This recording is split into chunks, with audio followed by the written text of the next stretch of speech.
no bad government in Nigeria.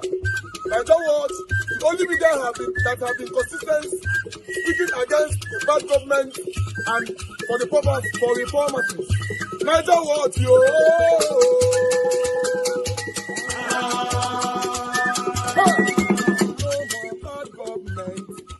No more bad government. Nigeria Watch. No more bad government. Nigeria Watch. No more bad government. The only media that have been speaking. No more bad government. The voice of the voiceless. No more bad government.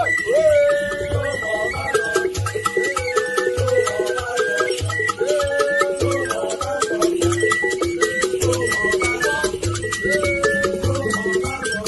Nigeria Watch. No more bad government. For the poor. No more bad government. Nigeria Watch. No more bad government. Nigeria Watch media. No more bad government. No more bad government. No more bad government. In Nigeria. No more bad government. No more bad government. No more bad government. The only media. No more bad government. The number one media in Nigeria. No more bad government. That have been speaking against government. No more bad government. Nigeria Watch. No more bad government. Nigeria Watch, yo. The voice of the voiceless. The voice of the voiceless.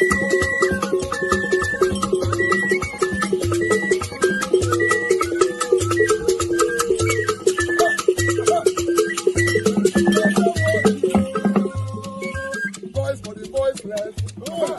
Voice for the voiceless. Nigeria Watch media. Voice for the voiceless. Nigeria Watch media. Voice for the voiceless. The only media that have been speaking against bad government. Being consistency since 1944. Voice for the voiceless. Voice for the voiceless. Umuwame. Voice for the voiceless. Umuwame. Voice for the voiceless. Voice for the voiceless. Voice for the voiceless. Voice for the voiceless. Voice for the voiceless. Voice for the voiceless. Nigeria Watch, yo. We have been seeing all you guys have been doing, and we recommending to everyone in Nigeria, saying that you guys are the number one. Nigeria Watch, yo.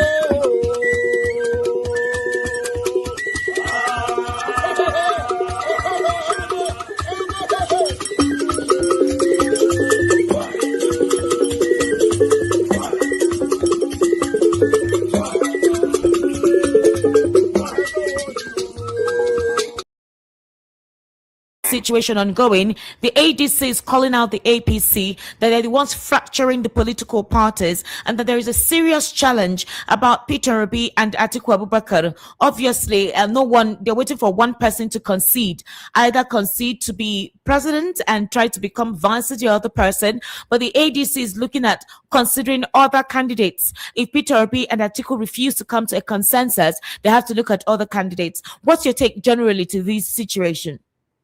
Esther, Matawali have committed more offense than Satan in the case of this terrorism fight. He has committed more offense than Satan. Yes, he says government, Esther. Esther, with what you have heard at this particular man, why is he still in government? You can see what I told you, that when you are in their good book, Esther, you can commit murder in broad daylight and everybody will pretend that it never happened. In fact, they said that the man killed himself, nobody killed him. That is where we are now. If you are in the good book of this administration, you can commit anything and get away with it. With this type of allegation from an SA, senior special assistant, this is an insider who knows what he's saying. That nobody will do anything. We are not talking of the one of that Ali Kefas. All these investigations, is not enough for somebody to take action, Esther. But they will go after Nnamdi Kanu. You let the leprosy that is worrying Nigeria, you are treating rashes. You can see what we're talking about now. But when we say that, they will say you are tribalistic. These are the people that committed my friend. Why are you not picking them up? Esther, why are you not picking them up? You can imagine what we're saying. What's very, very annoying.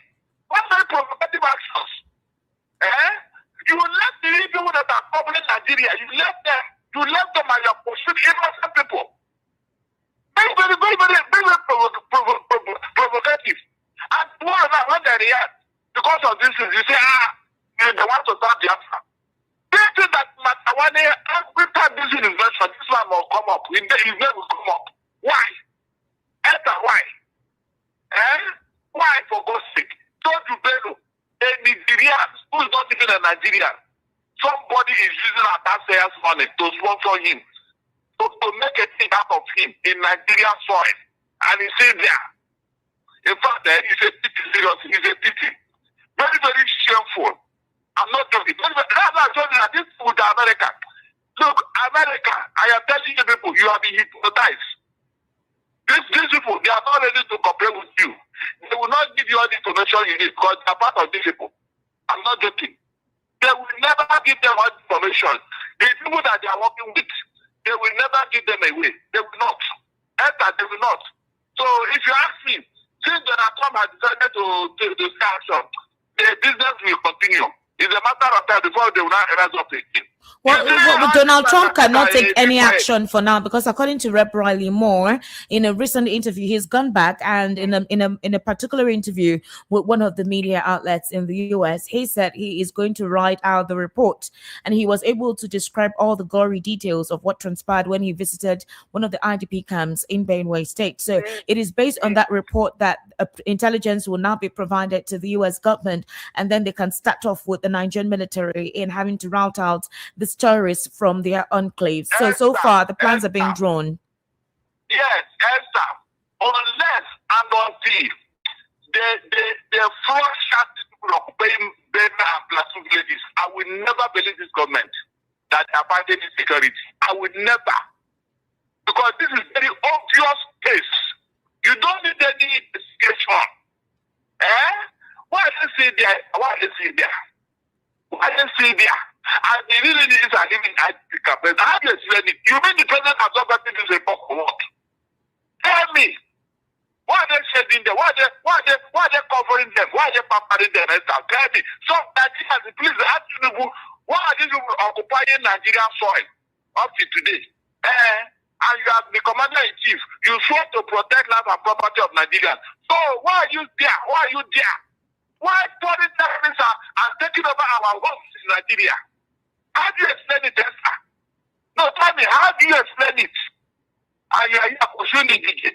As if it is your problem. You want to fast track the case. You want to do it. Are you saying that the EFCC is not doing their jobs by going after Ngige? They are not doing anything. If they are not, look, Esther, if they are doing their job, you are telling me to be a free man walking about now.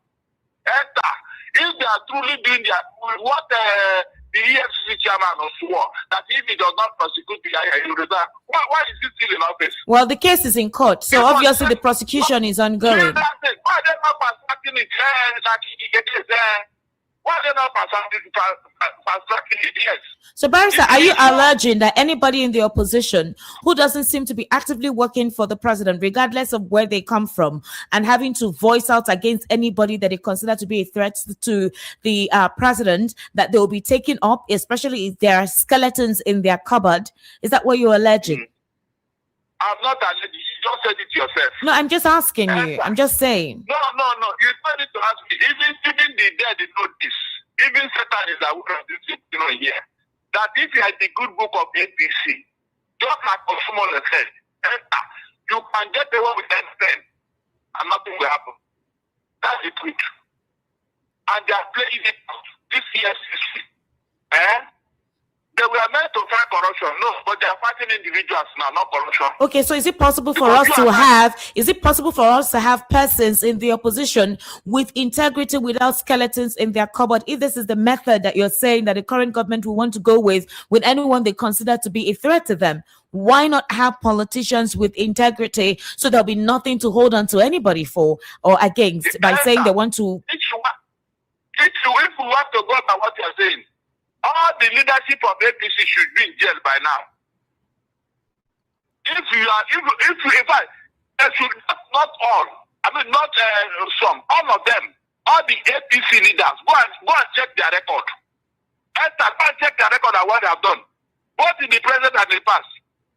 As I'm talking to you now, we are looking for 210 trillion naira of our money that is missing in APC. Is this really that took that money, Esther? Is it not human being?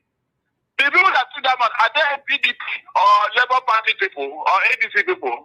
No, tell me, is it poor people? Can they have access to such money and they are still around? Who took that money? 210 trillion.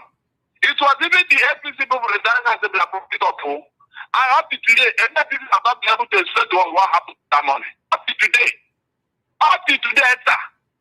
Nobody has come to say that. What they are doing is they will bring out one explanation.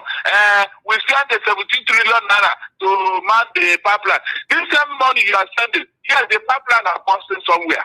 The pipeline are busting, yes, you send 17 trillion naira for 1 year to pollute that pipeline. Yes, as I'm talking to you now, it has started busting at Estabos. So what are you actually telling me, sir? This FCC, they don't know this is a what. They are shading it people. That's not we are not the horizon is not going anywhere. They are shading them, they are keeping them, pampering, giving them some money.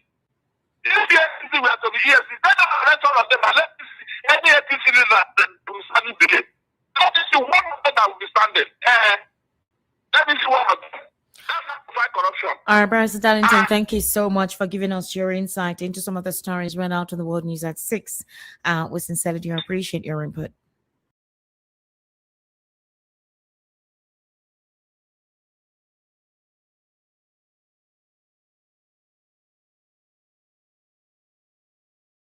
Can we say this is the end of Peter Obi's presidential ambition? No automatic ticket. Of course, he should be able to go through the processes, it's required of him. That's what it means. It's not going to be like what we are hearing in ADC. Any potential political figure should not be afraid to go through that democratic process where they will give it to him. They don't have any option. After all, Usman is the only recognized, and that's where Obi belongs. All these factions or Abure and the rest of them. We know what is actually on ground. But the whole thing is very clear that Obi is likely going to repeat Obi Dati 2027. Yes, for me, I think it will be an honor for him not to go and play a second fiddle to a Fulani man, who seems to have taken control of the structures of ADC, and it shows that Atiku is a radicalized figure when it comes to reasoning the consciousness of the nation. Even though we understand the gentleman's agreement, this is still, I still insist, this is the turn of the South, and we feel otherwise, then we are going to allow a repeat of what happened in 2027 at the end of the day. If Obi does not pull another surprise, you understand, because before 2027, we witnessed where even the media, nobody gave him a chance. Even those who become, most of them has no plan of being elected. They just went there and registered under the Labour Party. People are just labor. They are extremely desperate to join the political class. So when they got there, of course, we know what happened. They started seeing the other side of the Nigerian politics that has to do with money. They have to shift their ground. But it's okay. But what I wouldn't want, no matter what happened, is for Peter Obi, to go and play a vice president role for anybody, no matter who he is. Let Atiku come out, let Peter Obi come out, let this thing. Then let us go to the pool. Let Nigerians decide. But this is not a time. If Nigeria, I keep on saying it, it's happened in 2023. Let us continue to pretend about it. If he fail to choose leadership, we return to square one. As simple as that. If you see leadership, you bring tribalism, bring out square one. All right, Mr. Vincent, I don't know what the Labour Party is trying to do. What's the party trying to do? Is it the party trying to rebuild institutional credibility? Is the party trying to demarket Obi by telling Obi to contest the primaries or what? You see, Mike, before now, do they have any other candidates? I don't think there's any other candidate. I don't think there's any other candidate that will be better than Obi as of the now. And before now, so when Obi contested as a presidential candidate of LP, nobody gave Obi a chance until after the election was conducted. And we could see before our very eyes the mammoth crowd that followed Obi to amass such a very huge chunk of votes. But being that I haven't said that, you also recall that after the election, Obi just go quietly. I would have expected that the electoral numbers he was able to amass in the election, he would have, built on it by also trying to make sure that the institutional setup of LP is firmly built. And after that election, when it's been declared that he lost to the incumbents, then there was nothing so much to be heard of in terms of building on that fortunes of electoral value. And when you also look at what played out, you will see that Obi just went like when the commander goes to the war. Transmission, please, let's move on. As I was saying, I would have expected Obi to build on that value of the electoral support that was given to him during that election. Instead of that, he just went home to bed. And when you look at such, I don't think I don't like that kind of politics. As a leader, when you fall, you have to look at where you fell and see how it can be done. How you can avoid how you can avoid such pitfalls if such thing even come to the fore. You see, one thing I want to say here is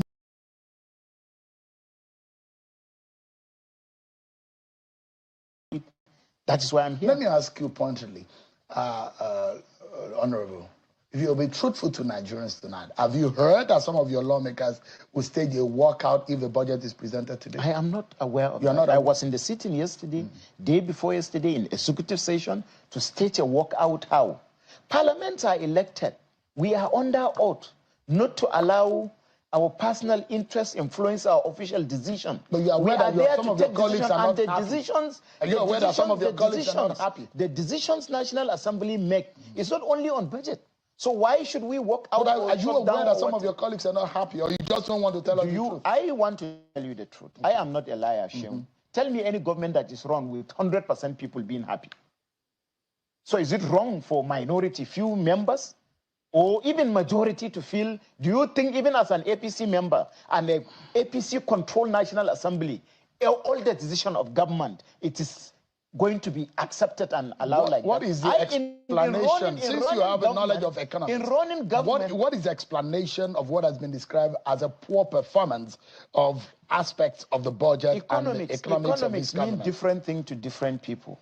I have seen somebody, which I respect, talk about the economy under President Bola Ahmed Tinubu. But I have not seen anybody talking about other component of expenditure of government. At the risk of sounding like I'm talking for executive, I'm a parliament. But well, like you said, when the truth comes, let's speak the truth. There are other expenditure component of government that no matter how we want to identify, I would be one of the people at any day, any time that will point the lapses in government that I believe in with the intention of curing those deficiencies, those defects. But that doesn't mean that you should not speak the holistic truth. Is expenditure of government only dependent on current and recurrent expenditure? As a parliament, I'm a researcher. I go back to previous administration of President Obasanjo, Goodluck Jonathan, Baba Muhammadu Buhari, and President Bola Ahmed Tinubu. They have always been part of running of government that are not put in together in the budget. So why can't we talk about those components of expenditure of government to portray the money injected in an economy? Let me give you two examples. I am not saying that no release is perfect. I will come there. But one of the good examples is PIDF. Under President Muhammadu Buhari, there is Presidential Infrastructural Development Fund. Was that agency a creation of National Assembly? Who sponsored the bill? Was it a law that established PIDF? It wasn't a law. Under President Bola Ahmed Tinubu, you have the Renew Hope Infrastructural Development Fund. It is not equally a creation of law, but a transition from the Presidential Infrastructural Development Fund to Renew Hope Infrastructural Development Fund. Now, what is the difference between that particular Presidential Infrastructural Development Fund and the Renew Hope Infrastructural Development Fund? Those are equally component of government expenditure that is equally injected in the economy. Why? But you see people talking, and when you talk, you tie the government spending into the budget only. Budget, current and recurrent expenditure, as if there is no any other expenditure that government had been undertaken previously and presently. How do you classify to juxtapose the debt servicing, capital expenditures, recurrent expenditure? How then do you classify the budget? But I mean, you are hearing also that there are disbursement of funds to agencies of government indirectly in some unusual manner. Are you not aware of that? It's not to government expenditure. I'm a parliament. Maybe those people that are talking to you, perhaps they don't understand what is going on. I have access to government information, government papers. I ask questions, and they are given to you. And they are given to you. What people think that it is a misplaced expenditure out of the budget is expenditure going on Renew Hope Infrastructural Development Fund. Where was the appropriation document that appropriated for the expenditure of building Lagos Ibadan Expressway during President Muhammadu Buhari? It was under Presidential Infrastructural Development Fund, PIDF. So, was it budgeted for? No. There are components of government expenditure that expenses can be procured. And when you are talking about injecting money into the economy and you tie yourself within the parameters of capital expenditure, which is money injected into the economy, and recurrent expenditure, which is a money voted into what? Personal consumption. You could not get it until and unless you go out of those two parameters. Honorable, let me ask you, in terms of capital releases, and those, I mean, I don't know whether or not you really relate to people. It's poor. Okay. It's poor. So how do you explain that? I will explain that because you see the agitation on the street, people protesting every day. You see it as agitation. You see it as agitation. When people protest, who are those people? Contractors. How many are they? The contractors. And who instigated them to protest? Oh, is there an instigation it's when wrong. Someone over a year that you have completed a job for a government and the government is not paying you? Not to pay what you have executed. But it's equally wrong for a political opposition to trigger protestation against the government that they have always been non-repentant in showing their hate for the government. I'm not saying it is right for government. I told you capital releases is poor. Why so? Ask the executive. But my understanding is not. I thought you are in the same political party. I thought you understand everything. I thought this government, in your own eyes, you're saying as though this government is perfect in all sense. I do, but you look for a perfect economics to juxtapose the situation today online. Why didn't you explain to Nigerians? That's what. Because it's not your field. Economics is not your field. If I am a parliament and my responsibility is to make laws for peace, order, and good governance, including why I am tolerating this question is because I have the obligation as a parliament to ask questions, to discharge oversight engagement over government institution where the taxpayers' money is being expanded. Are you aware of the implication of the poor capital releases? I am, and let me explain. Are you able to speak Let to me your, explain to to you why your I'm members? defending. Yeah. Let me explain to you why, to some extent, I'm defending this government, not because of my relationship with Mr. President, being a father and son relationship, not because of my privileges to have access to him, no, but because I know it's a transition government. People, you should try to understand between a government that took over from a different government that ended his tenure. President Muhammadu Buhari had his own principle and philosophy. He had what he wanted to achieve for Nigerian people. This government come on May 29, 2023, and equally took over a budget, a government plan that is different from a philosophy of the present government. You should expect these turbulences before stability, whether you like it or not. And I disagree with you and people thinking that government is running 2 or 3 budgets. All right. What is so 2 let or me 3 give you, budgets? let me give you so let me distill the conversation so that this is not an emotional conversation. Yeah. And the reason why someone might get a bit upset is the implication of some of the agitation you see in the National Assembly. For example, there are some constitutional amendment processes and some laws that are supposed to be voted on, which have now been postponed. It's national. It's Just a moment, sir. Just a moment. Because you are misleading the general public. I'm not aware at any point that National Assembly is being shut down from carrying out. I didn't say shut down. I said there are postponement of voting on constitutional amendment process Shehu, you should be, Are you aware now? You should be an investigative journalist. And if I am here and you have the order paper of today, Thursday, seeing those things are listed on the order paper and you present them to me, and I tell you that they does not happen, then I am being economical with the truth. But I will consider this as, respecting rumors over facts, because I have the order paper of today, I have that of yesterday, I have that of Tuesday. I have not seen any item appear on the order paper of the House of Representatives. I'll ask you this pointed question. So, Honorable, you're telling Nigerians tonight that it is not true that any voting is supposed to happen this week that has not happened. I'm telling you, because before... No, yes or no, yes, sir? Yes. You are not aware. I am not aware. You are not aware. Not even I'm not aware. It is not there. You are not aware? Yes. Okay, you think that there is no... Are you aware that there's supposed... Just a moment, sir. There's supposed to be voting that was announced, postponement was announced last week over the special seat bill. Are you aware? That was supposed to happen this week. I am aware. Listen to me, Shehu. So why are you saying as though... Listen to me, Shehu. Yeah. Listen, the constitutional amendment is a process. It's a process that have to be satisfied. Even me that I am talking to you here, I have a bill on constitutional amendment regarding to creation of 2 local governments in my federal constituency. And they pass only first reading. They are about to pass the second reading. Then the leadership of the National Assembly felt most of those intention of members to alter the provision of the Constitution of the Federal Republic of Nigeria have not reached second reading to enable it go into voting, and therefore providing time for those members to ensure that their bill has been moved to that level. Honorable, just for a moment, I leave it to your conscience if you are arguing and debating that it's not true.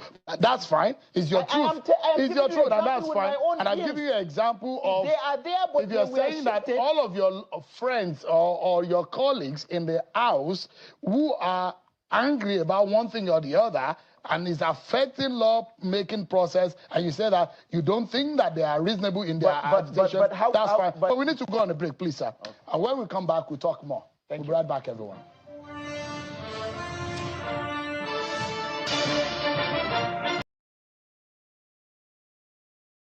Contract, it's fine. Don't worry, we're up to the task. It's fine. Rupee on fire. How are you this morning? Fantastic. Well, all right. Well, good morning to you, viewers. Let's begin what's trending with the drama that erupted in the Senate on Thursday as Senator Adams Oshiomhole and Ali Ndume engaged in a heated confrontation during the screening of former presidential aide Reno Omokri for an ambassadorial position.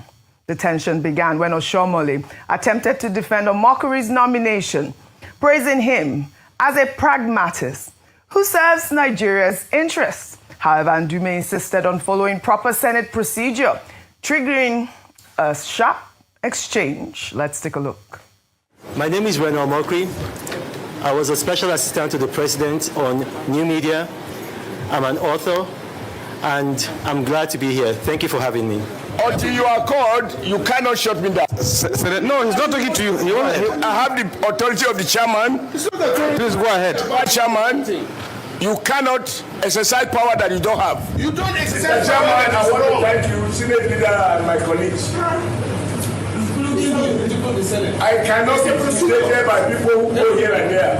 And here I will proudly say I was a governor, which is a head of a subnational government. And so when I talk, those who are not the governors should listen. Governors come to Senate.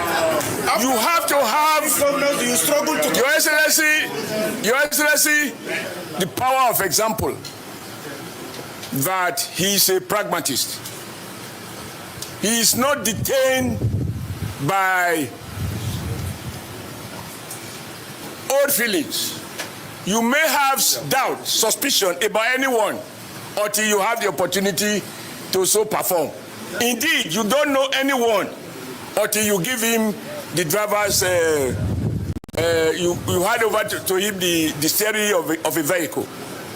This young man has shown that where he sees a compelling evidence in the interest of the Nigerian nation, he will not be ashamed to say that I was wrong in my assumption. From what I have seen, this man is working and he deserves the support of all those who want progressive governance. Senator Adams Oshiomhole there, who did his full weight behind Reno Omokri. Well, Omokri was eventually cleared and asked to take a bow and go.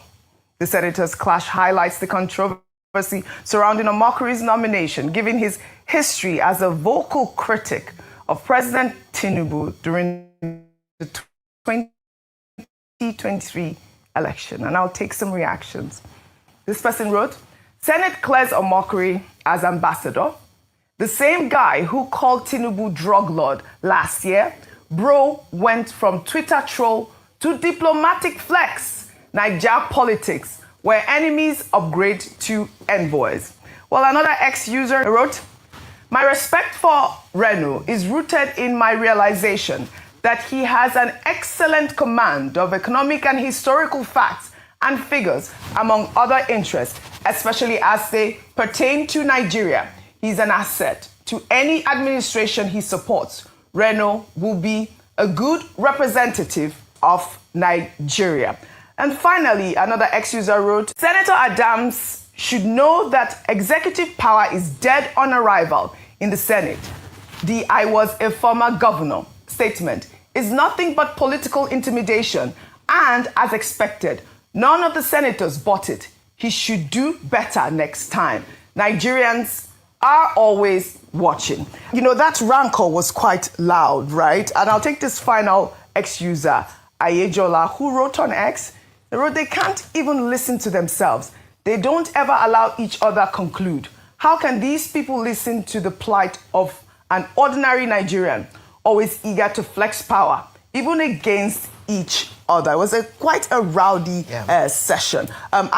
Before I come to you, I'd also like your thoughts on Reno Omokri, being cleared, and of course the kind of action that occurred in Senate. Meanwhile, the Senate Committee on Foreign Affairs granted the take a bow and go privilege to several female ambassadorial nominees, including former Senator Grace Bent and former Oyo First Lady Florence Ajimobi. The screening, which entered its second day on Thursday, saw the female ambassadorial nominees asked to simply introduce themselves and exit without rigorous questioning. Let's take a look. My name is Fatima Florence Ajimobi, wife of late Senator Abiola Ajimobi from Oyo State. I appear before... Finish. We all know you. Finish. Thank you. My name is Erelu Angela Ayodele Adebayo. Thank you. My name is Oluwajimeka Ayotunwa Olumilua, the wife of the former governor of Old Ondo State, Evangelist Bamidele Ishola Olumilua. Senator Professor Nora Ladi Dadut of the 9th Assembly. And I am glad to be here from Plateau State. 9th Assembly, take a bow and go.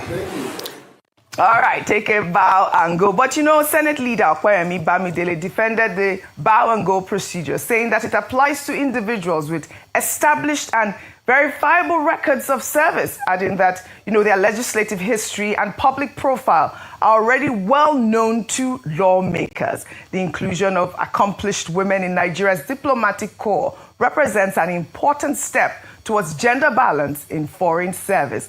President Tinubu's ambassadorial list includes 10 women, 4 on the career diplomats list, and 6 as non-career diplomats. I mean, those women, you know, they were quite heavy. Their profile, former governors' wives. Of course, we also saw the first, you know, Senate leader from the North.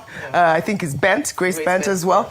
Your thoughts? Okay, so I think they deprived Nigerians of an opportunity to listen to people who would go on to represent the country in the foreign missions. I'd said you mean with the bow and go? With the bow and go, yes. And I'd call them, you know, all those that they're allowed to bow and go. Bow and go, Senate, take a bow, Senate.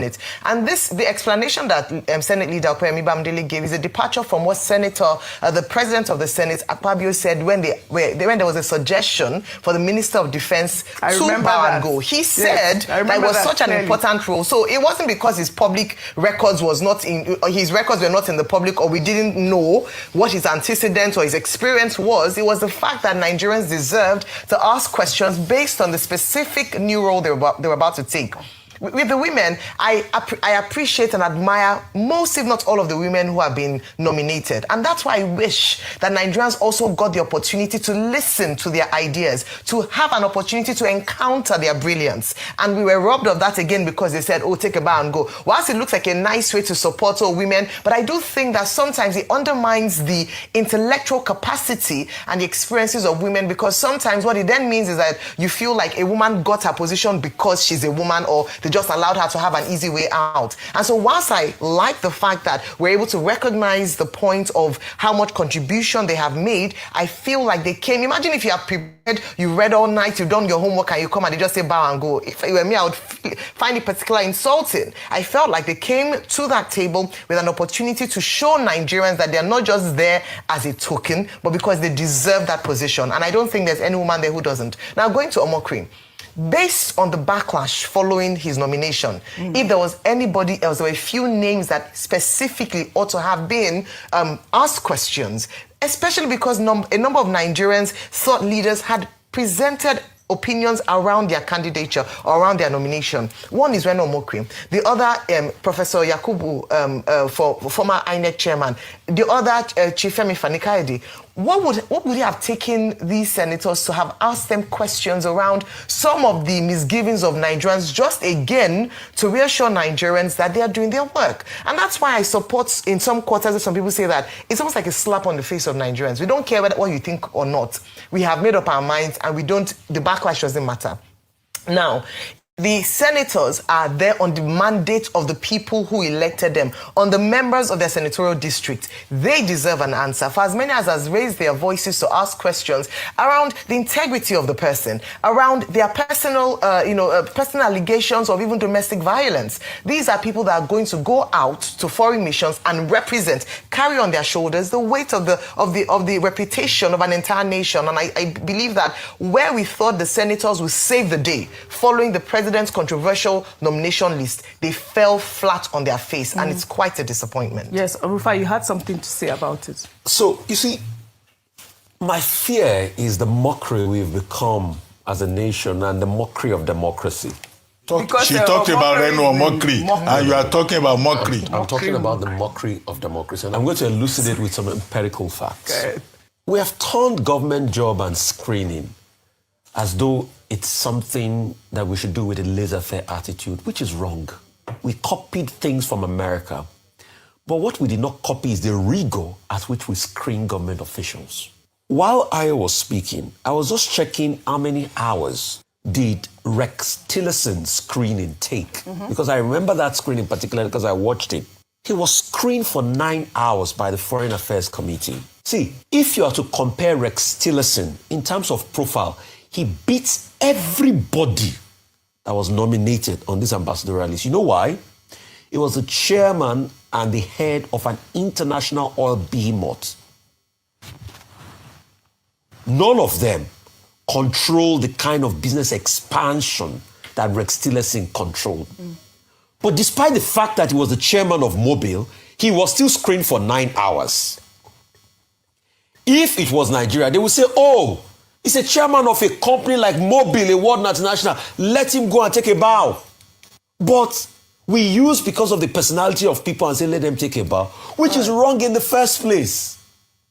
We could have allowed those our lovely, great, valiant women to express themselves. It would have been lovely to You see, Ayo, I made mention, and they're so intelligent. Yeah. I made mention of Bukola Saraki being the only Senate in recent time that had that similitude of rigor. All right.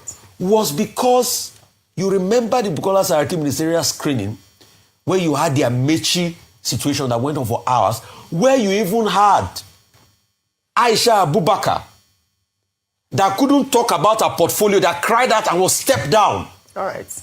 She was a woman. So what happened to us? So some will say, okay, Bukola Saraki had his own squabbles with Buhari government and all of that. He was fighting for political survival and all of that. But it is shocking. That's why I say it's a mockery of democracy.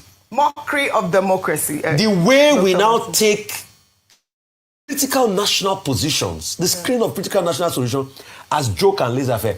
And for the likes of Mr. Ndume and what's it called? Adams Oshiomhole. We didn't buy the script. It was a script. We didn't buy it. Okay. It was not needed. Dr. Abati, only 30 seconds because we have discussed this at length. You wanted to make a point. No, I have different points to make. Yeah. The first is that Baron de Montesquieu, 1748, in the spirit of law, propounded the theory of the separation of powers. This National Assembly does not seem to convince us at all that it understands that principle. At all. Two, I align myself with the idea that nobody should be asked to take a bow and go. Yeah. Because Nigerians have been raising concerns, and those concerns should have been addressed. Emmanuel, the man from Ekiti State, he was asked to even name the 3 senators representing him. He could only name 2 of them. So why is his own an exception? Number 3, you made the statement that these are distinguished women, competent women. I don't know that. You don't become a distinguished and a competent woman and worthy of ambassadorial designate so because you are a veteran in the bedroom. Because no, so are you doubting? Hold on, sorry. Are you? No. I've not finished. I've not finished. So are you doubting my point? No. Okay, Because you were the wife of a former governor. I have their profiles. You don't become. I have their profiles. Then let us prove it. That's why I made that statement. Let us prove it on the floor. Let us hear from them. Yes. Don't let us assume. Okay, good. Number 4, there is a new morality that seems to have emerged in Senator Oshiomhole's definition of pragmatism, which means that if you abuse a sitting president, you call him all kinds of defamatory names, and then you turn around and you say, okay, it's now the best thing since the invention of a toothpaste. All right. Then you say the president is large-hearted. The danger here, going forward, is that a lot of younger persons will say, well, let me abuse the president and then change my mind tomorrow. Yeah. The president is large-hearted. Then he will come and reward me with an appointment. All right. Final point is that one of the senators said, it does not stop at the committee level, that it will still go to plenary. We hope that the Senate will take advantage of that and present on the floor of this plenary a more rigorous process. And they should count votes, not vote, not voice vote.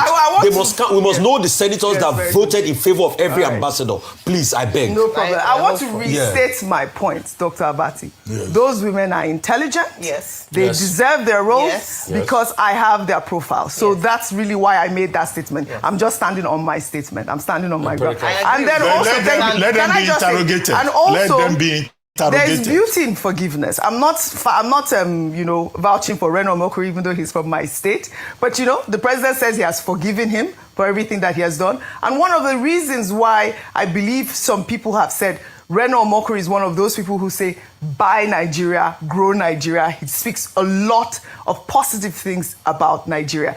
That's really all it is. It's all about balance on this table. What would I say? Congratulations to everyone who's been screened. Well, speaking about ambassadors, Super Eagles striker Victor Osimhen has been crowned Sportsman of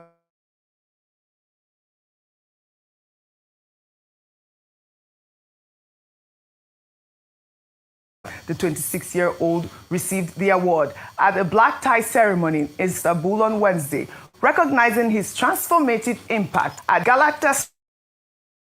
In the club, Osimhen is now the 3rd annually in science, technology, engineering, put money there. He would also concentrate on STEM. We've talked about science, technology, engineering, maths being the future, AI emerging across the world. So the fact that he's also looked at that and is unlocking potentials in that area is phenomenal. I'm really, really glad and I'm grateful because education is the most powerful tool to change a nation, in the words of Nelson Mandela. And so he has told that part. And I'm glad to see that other people in the private sector were on that stage with him, launching that. So hopefully it would be an example, an opportunity for them to also borrow a leaf from what the pace he has set and actually do the same. So congratulations, and the most important congratulations goes to the Nigerians and the young people who are the greatest assets in Nigeria. Alhaji Aliko Dangote has seen potential and is investing in that potential. Congratulations. Huge congratulations. I love the fact that you also highlighted the out-of-school girls. I mean, this whole initiative is targeting states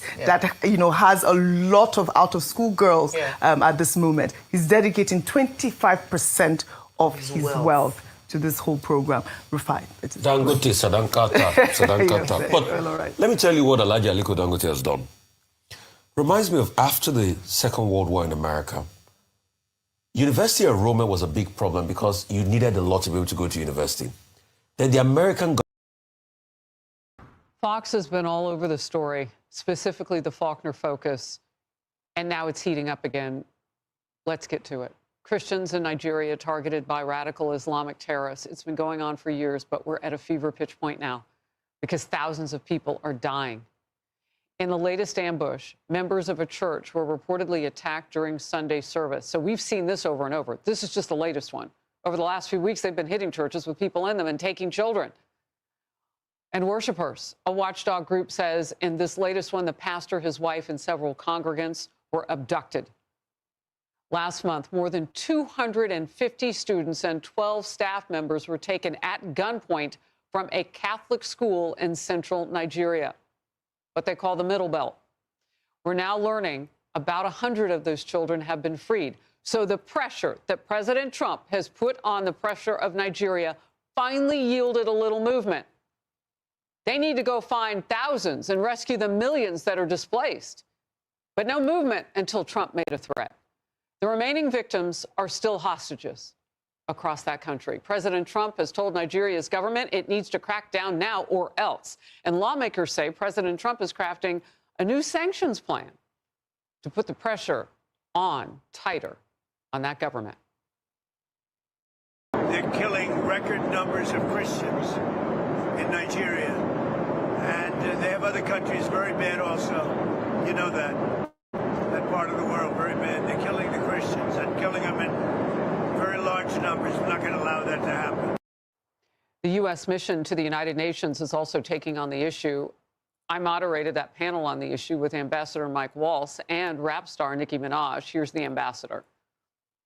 In 2019, he was the first president ever, Harris, to convene all world leaders here at the United Nations during the General Assembly and say enough is enough. And it was a global call to protect religious freedom. Clergy are being beheaded. Churches are being burned. Families chased out of their homes simply for wearing a cross, simply for saying Christ is king and that they worship Jesus. And enough is enough.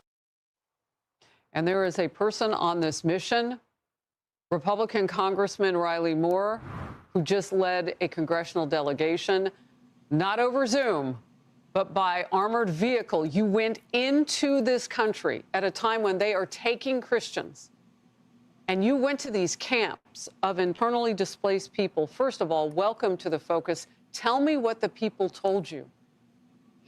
Well, Harris, it was really shocking.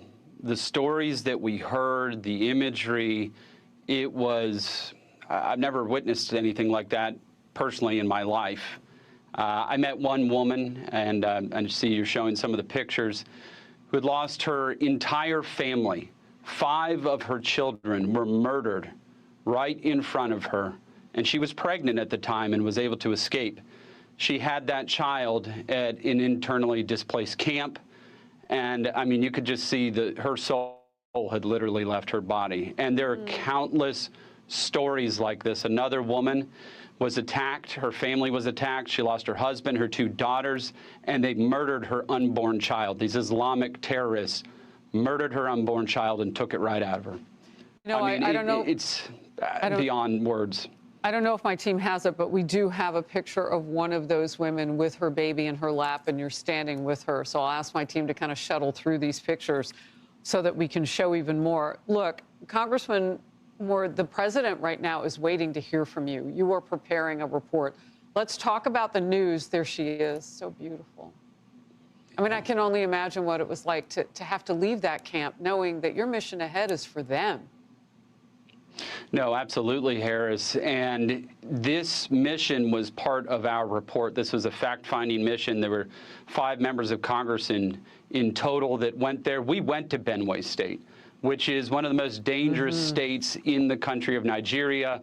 This is where all the Christians, a majority of them, are being murdered for their faith in our Lord and Savior Jesus Christ. But I felt that we had to go there, so we went in armored vehicles with security and went there and visited with these people, visited with these Christians, Christian associations, Bishop Anagbe, the Catholic Church, Protestant leaders as well, and got the ground truth that we're going to go report back to the president, and we're going to make recommendations in the report that he has asked us to do. He's asked myself and Chairman Tom Cole to give him a report and report back to him, and we're going to do that by the end of this month.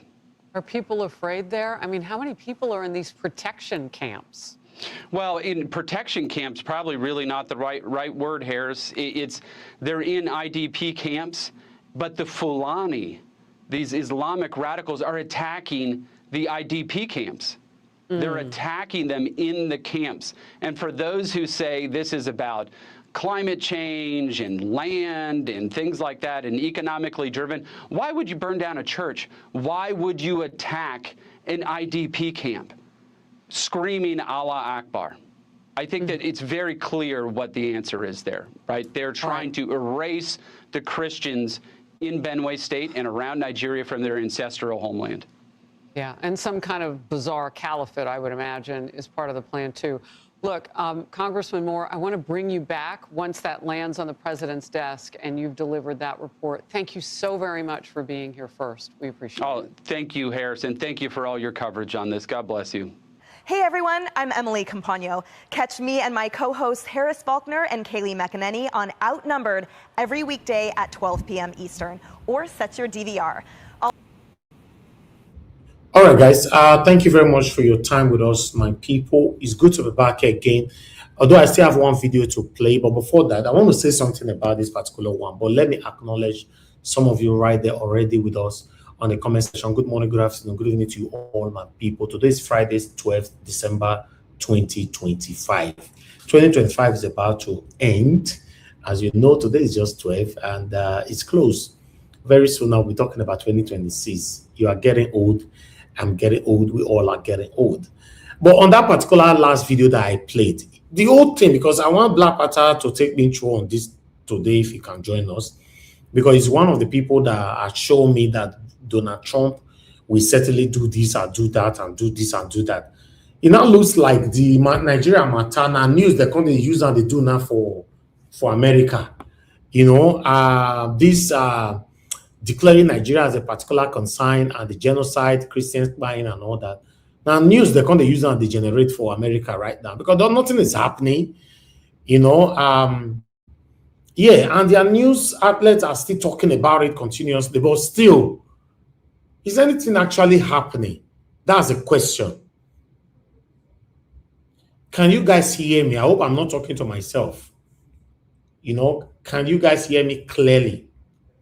Let me know. Okay, before you guys say that, because you don't see this comment section, they take forever before I reply.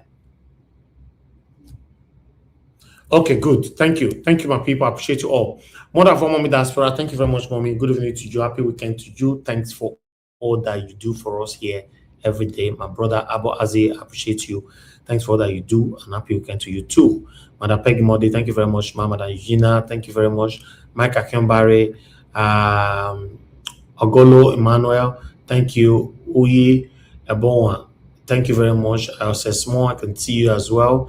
Thank you, Prince Angela. Thank you very much, Princess Angela. Thank you very much, my people. God bless you all. Help us to press on the like, help us to share. Oyintombra right there with us as well. Thank you, thank you, thank you. Mr. Alaba Ferreira, I can see you right there. Thank you very much. Good evening to you, Madam Amen Bright. Good to hear from you. Good evening to you, man. Thank you, Kingsley 247. I can see you right there. Many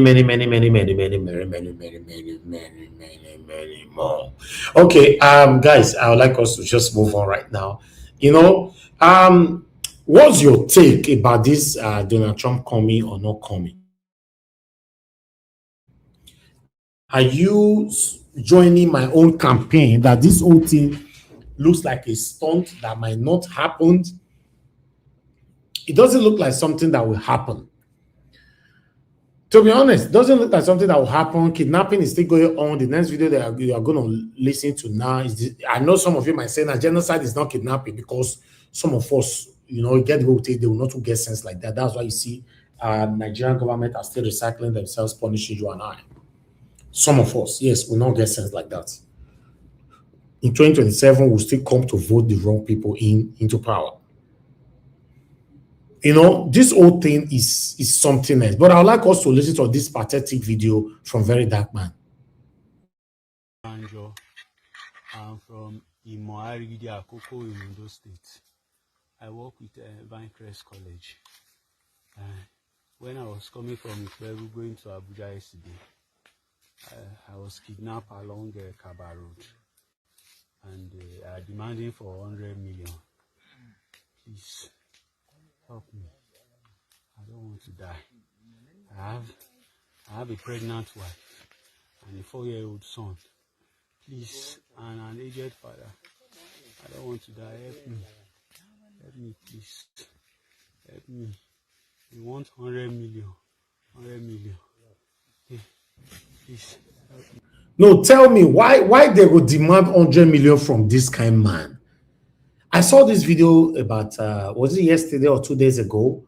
You know, why they go demand 100 million? So kidnappers have grown out of 20 million naira now straight to 100 million naira right now. And Nigerians are still quiet. We are just like this. Let's continue. I was caught yesterday. Let me, please. I'm from Imo. Imo-Arigidi, in Ondo State, Imo-Arigidi, Akoko. Please.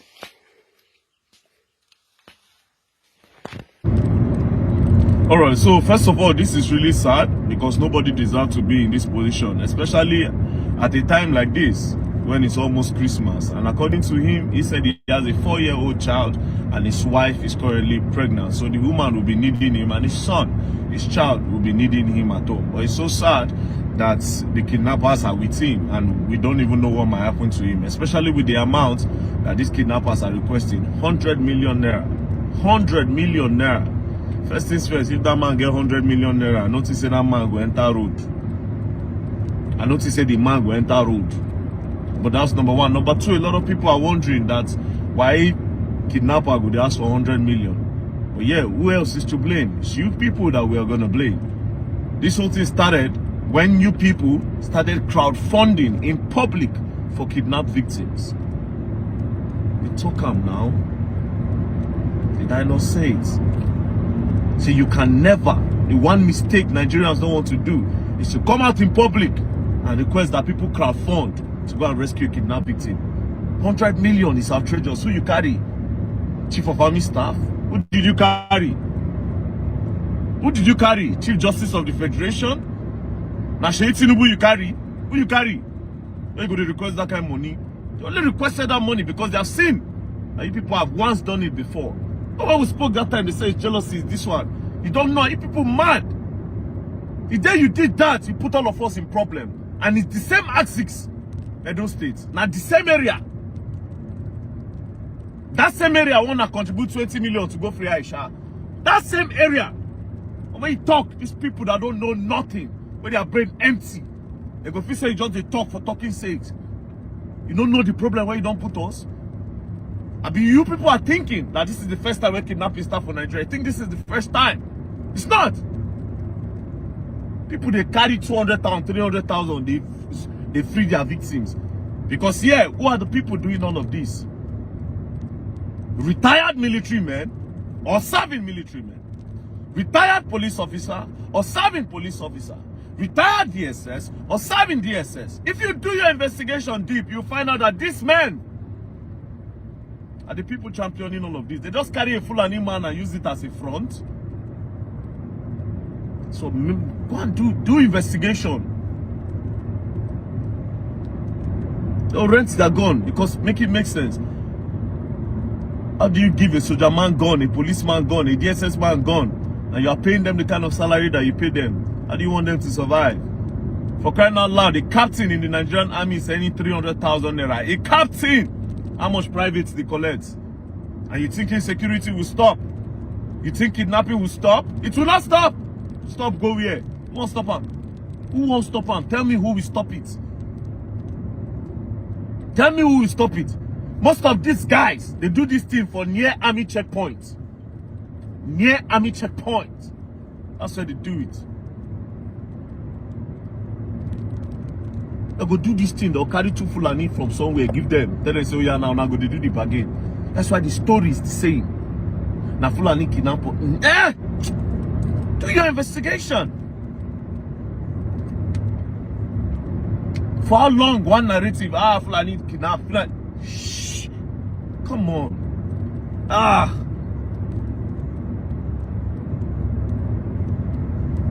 not talking about terrorism now. I'm talking about this kidnapping. In a lot of states, now the locals, some of them the vigilantes, some of them the police that know the terrain, some of them the army that knows the area, the security operatives that know those areas. They are the ones involved in all of this.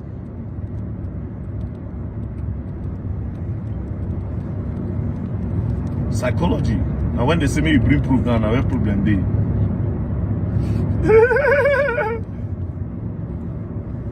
But yeah, kidnappers so now hold this guy. Now better, I don't know. 100 million is too outrageous. Who get 100 million naira no go come outside, no go drive motor, no go enter inside public transport. Where you go see take pick up.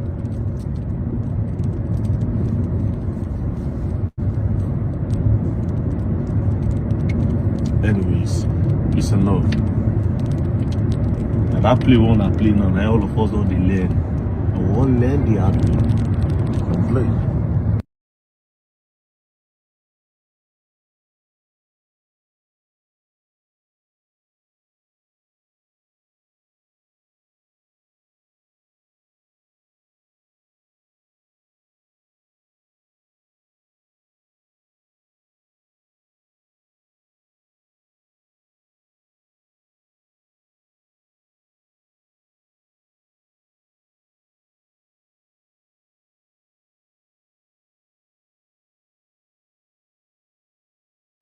Can you guys hear me?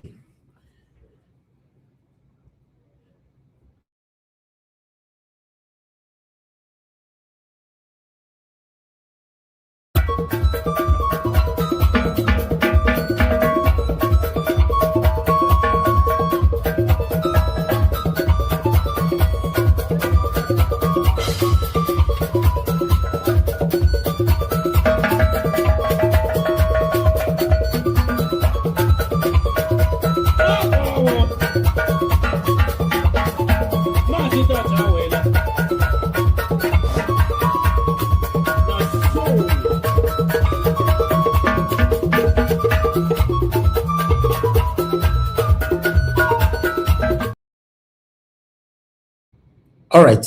Thank you very much, guys. If you can hear me, that's wonderful. Okay. I believe that was a very pathetic video that you just watched right there. A very pathetic one, because the only reason why you see some of us are paying deaf ear to things like this at this particular moment is because this victim is not part of our family. It's not your brother. It's not your family member and all that. So, but let me take this call quickly, then we take it from here. Hello. Thank you very much, man. Good evening to you. Please talk to us, man. Hello, Magandis. Good evening, sir. How are you doing? I'm fine, man. Madam Olabia. Thank you, man. Thank you, man. God bless you, brother. Well done for all you do. Longest time. It's been so difficult. Yes, it's been so difficult. My schedule is different. But today I say I must call and quickly come and talk to you because I see we were wondering what is going on. My manners. Mommy diaspora. Thank you so much, Mommy. Thank you for all you do. Thank you for your support. We appreciate you.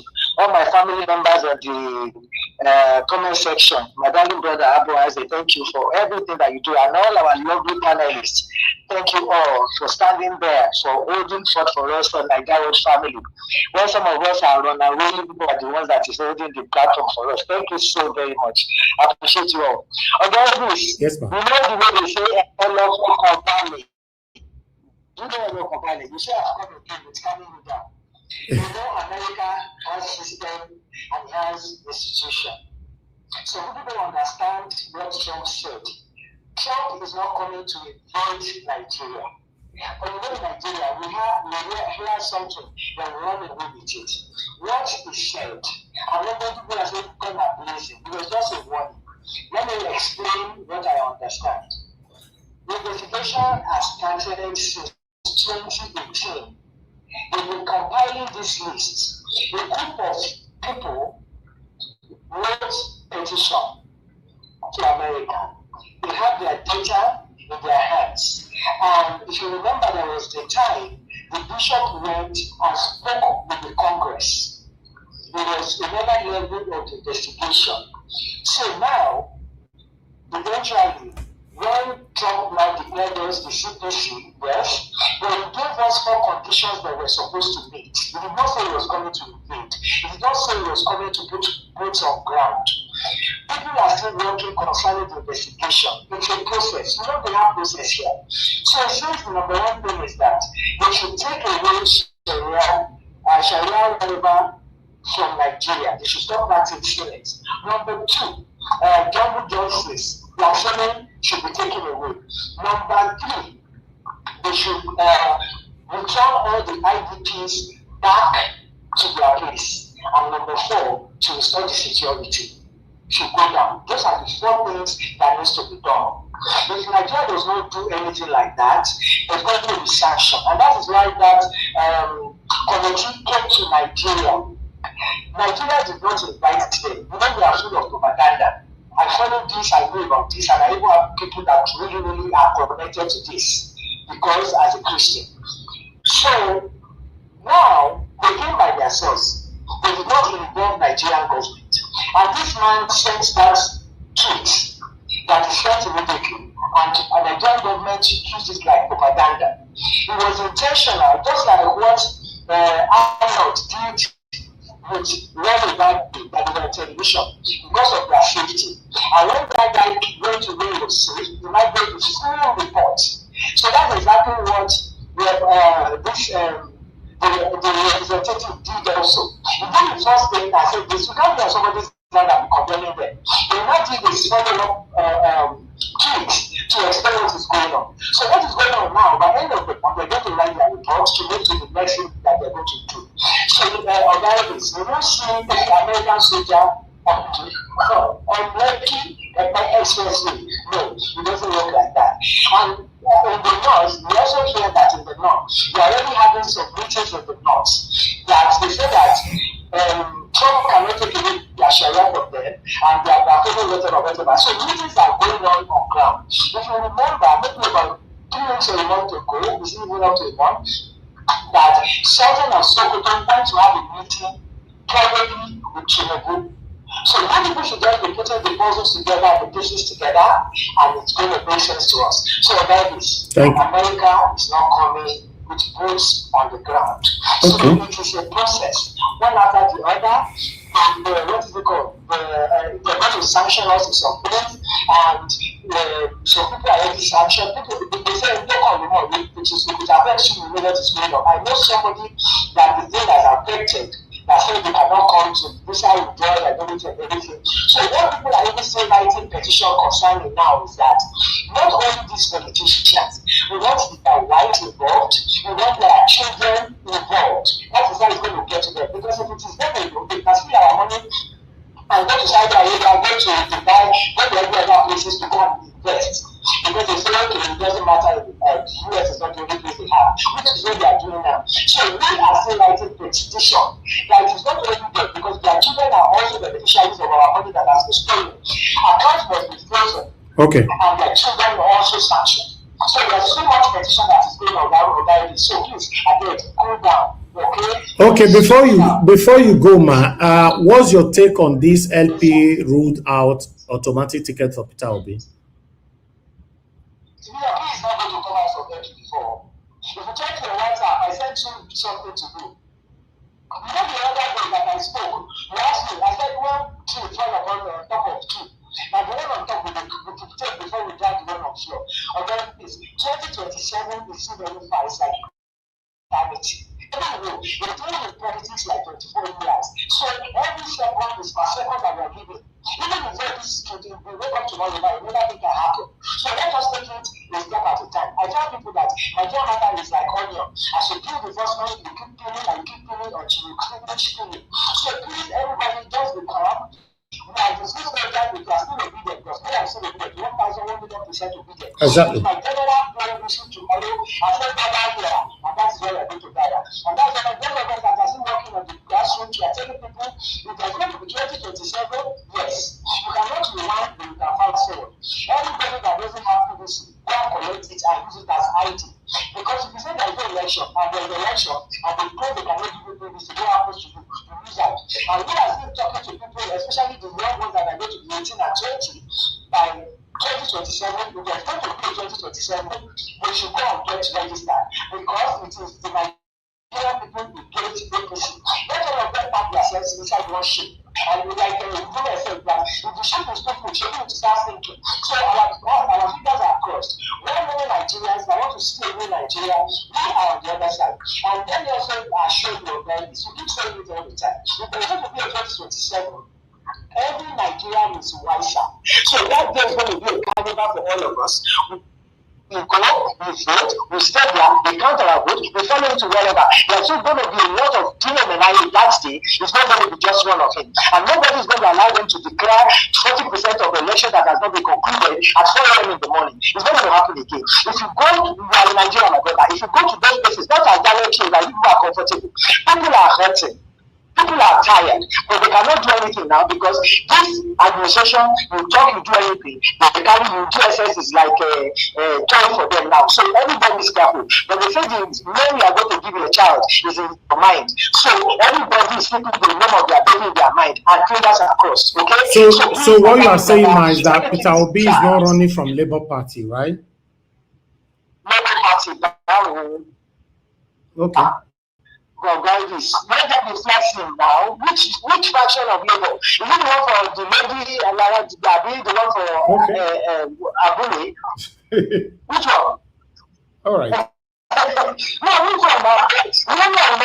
Which one? I follow these things back to back and everything. You see, this is Nigeria.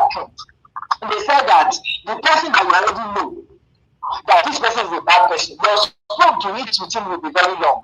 We are in the chess table, let's be playing this chess. Why is it that everybody is arguing with me? There is Atiku, Abi. What's happened to the other people? So he's the brand that everybody wants. And the man is conscious of this. And once he puts his hand in something today, they are going to go to that place and spoil it.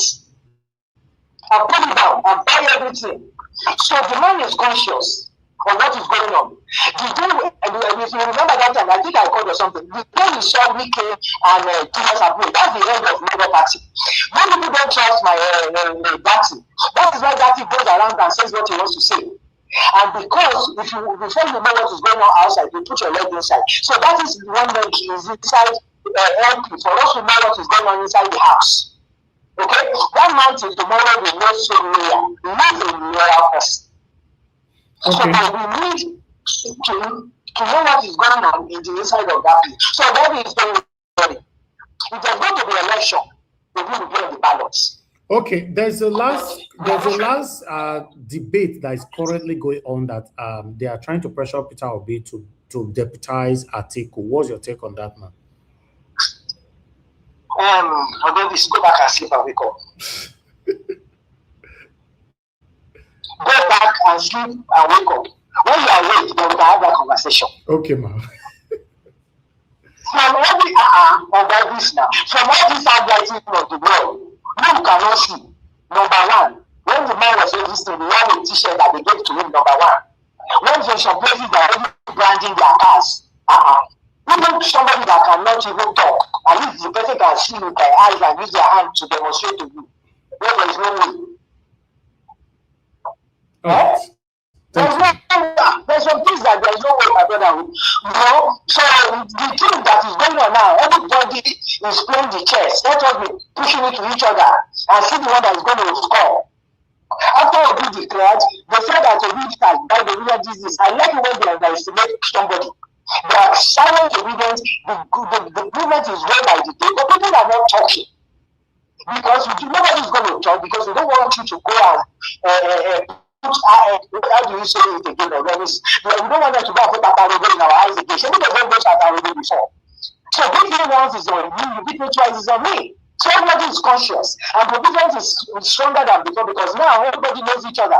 In 2022, nobody knows anybody. But now it has become a large family that is working together. So the only thing we need now is the wish from our what's it called? Principal. Obedience is power here when we gather there and we go. Thank you so very much, Oderis, and thank you. Thank you, my God bless you. Bye. Yes, ma'am.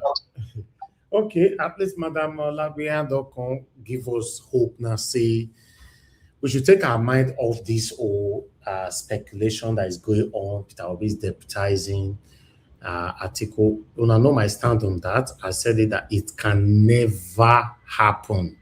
I've said that so many times. It can never happen. For Peter Obi to deputize article, he better just resign.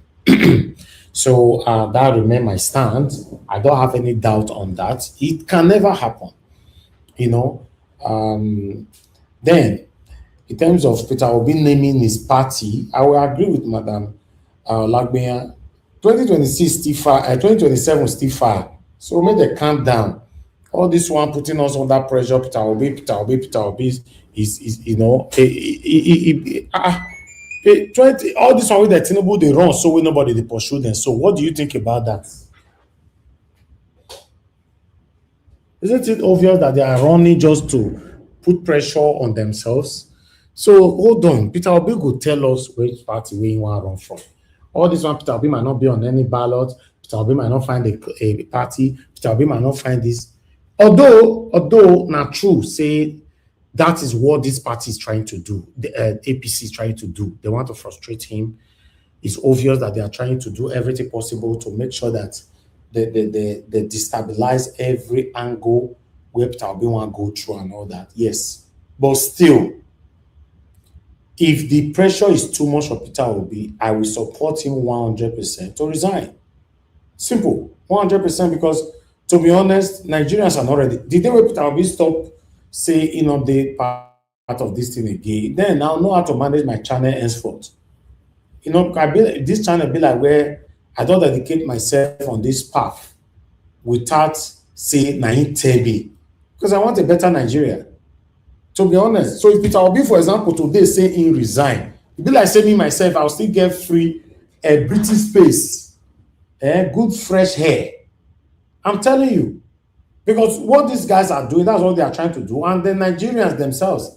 Although I was discussing with some of my friends the other day, they said, "Don't worry, 2027 Nigerians will surprise APC." I can't wait for that.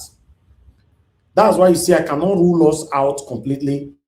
Say Nigerians, we are this until that time. And Oga CM still talking. Oga CM said this time it will be different. I don't know where he get that his own perception from, but still, I also believe on that. He said this time we don't talk more than 4 or 5 times here.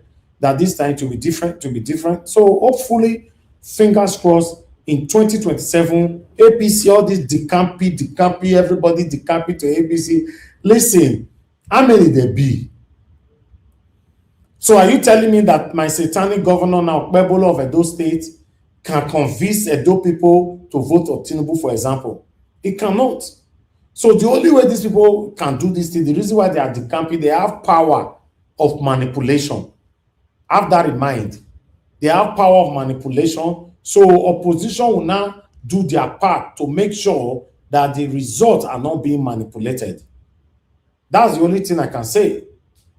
You know, the day of election, they must put people in place, put some strategy in place to make sure what happened in 2022-2023 general election not go happen again. If not, the only part where these people you all rely their power on right now, manipulation. Just imagine who Okpebolo be one tell me say Jeremy might go give Tinubu 3.5 million votes. Who want join? All those here people wey dey follow and they talk say no mind them, no mind them. Now all those one want give the 3.5 million votes with the current excruciating situation of the country. So how are you going to convince Nigerians? How are you going to indoctrinate them to go vote for the same person that is causing everybody pains right now?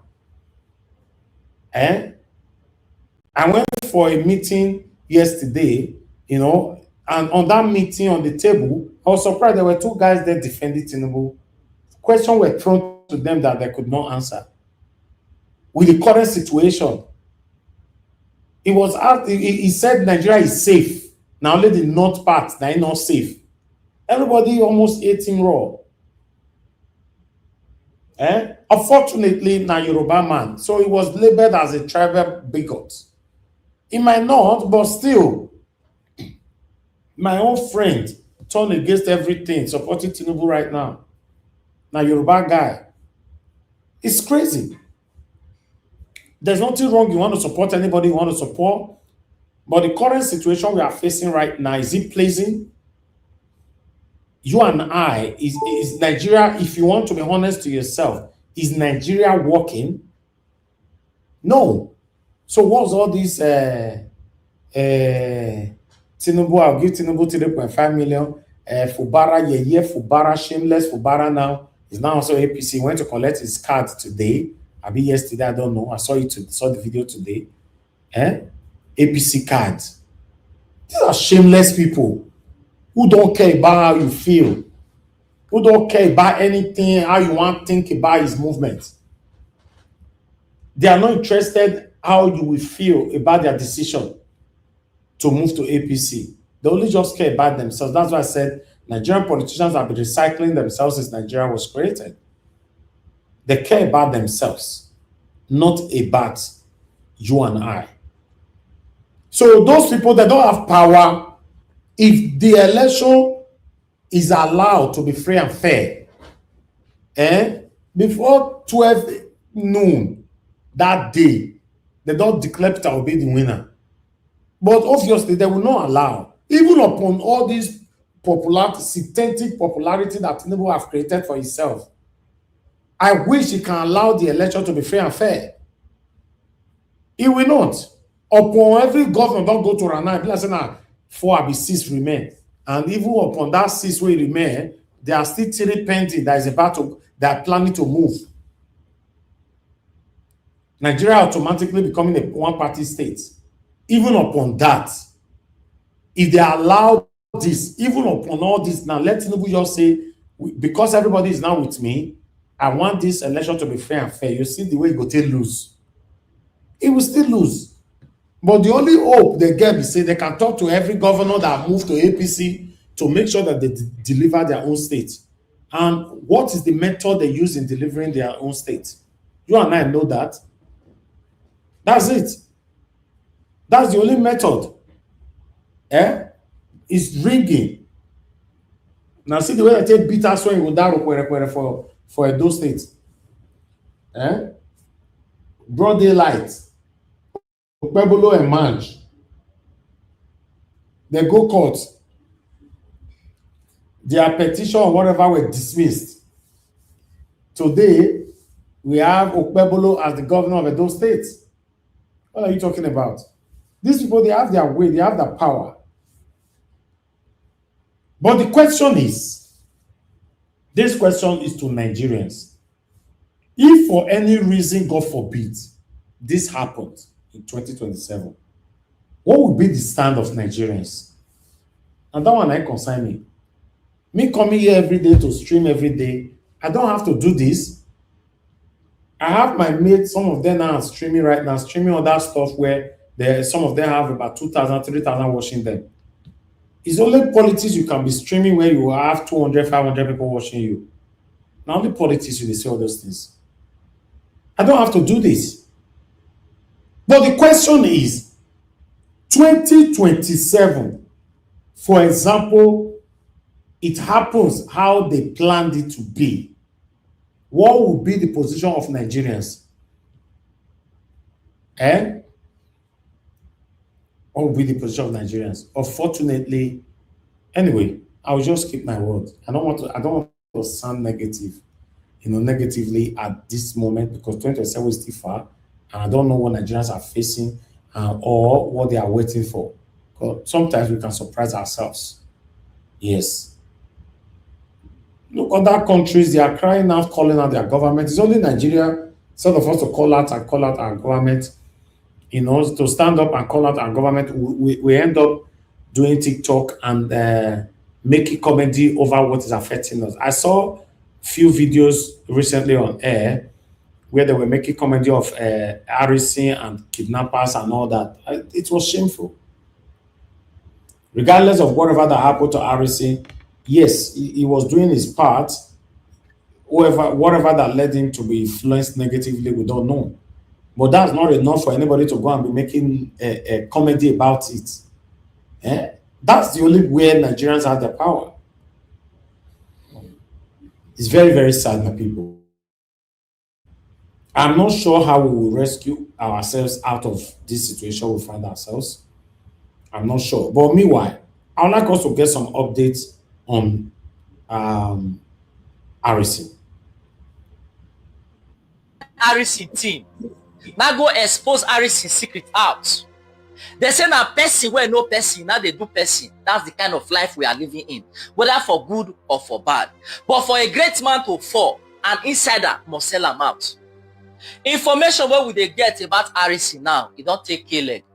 As I talk to now, petition, don't they jump petition for inside police command. Different people will get different case and encounter with RC over the years. Don't start to the vomit. Una know say some people, now when you dey down, they go like to mash you finish. I don't blame them. Now Harrison go put hand for where no reach. Even though we are waiting for Harrison to come outside and speak the truth to his followers and let them know what is on ground. Because we not go fit just mash the guy scatter like that. We must give him an opportunity to speak. But there are some facts where don't come outside. According to the story where they go on now, they say person inside Harrison team where they verse. Say a previous movement where they fair do before, where we say some kidnappers were neutralized and about 7.5 million go remain. Police can say they want to hold the money. Harrison can say no, say may they leave the money. Come like say there was a disagreement between police and Harrison. Now Harrison can come out, go meet the family of the victim. Say when we go package those kidnappers, so 7.5 million remain. When I go collect on money, they say the family can go meet police. Collect the money. As they come back, they can give Harrison 2.5 million. Say may he and the policemen will go bush, may they share. Harrison I can hold the money strong. Be like say no show love. Even a guy where be say they with her, they say be like say now between 100 to 150. Now they can't give that particular guy. Now the guy now where be say he was there in Auchi. He know what Harrison do. Say Harrison remove money from inside that money. According to them now. Say now the guy now call the family. Tell them, say, see Harrison come on money from inside this money, they go give a kidnapper. So. And even Harrison is even saying, now only one of them they go release. And later now when they call confirm and say now only one person they release. The family had no other choice than to believe this informant. Now the family take come outside, take cry. Now at the year now say the DPO for that Auchi division, whether they don't transfer and go another place, whether I did for inside cell, they say because it looks as if he was aiding and abetting Harrison. When the matter come, they discover this money, everything. According to some senior police officer, they say it's supposed to, fair hold Harrison first. May fair find out the truth, but he decided to give Harrison an opportunity to go. And right now, as I speak, no be that DPO there will check again, now another one now they there, so they don't change them. Now they say commissioner of police for those states. They say now bumper to bumper. Now they follow the tactical team where B say they investigate Harrison. Now they take go Harrison house, go discover, say they see counterfeit money. When I mean counterfeit, I mean fake money. Say now the matter now don't dey tight. Do you have to remove as much as 5-point-something million for you to insert a chip? That's one of the biggest questions that they are now asking.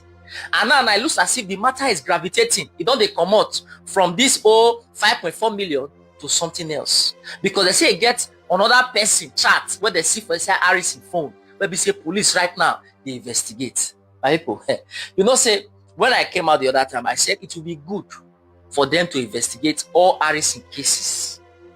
Yes. Now the opportunity be this, because if they come and say later say Harrison is innocent, his integrity will be intact 100%. Nobody cannot take him back to old cases, because I know Nigerians. As the guy did down now, everybody will be say get back in to talk about and they will write petition. They will just want sink and finish. And now that they are investigating it, if they can still investigate and say now wuru if they do for backyard, it is also good that it's been brought to the notice of Nigerians. We don't go talk say we love person. Then when we see truth, no, not talk truth. We will give Harrison an opportunity, if he comes out, to explain to his followers what really happened with the truth.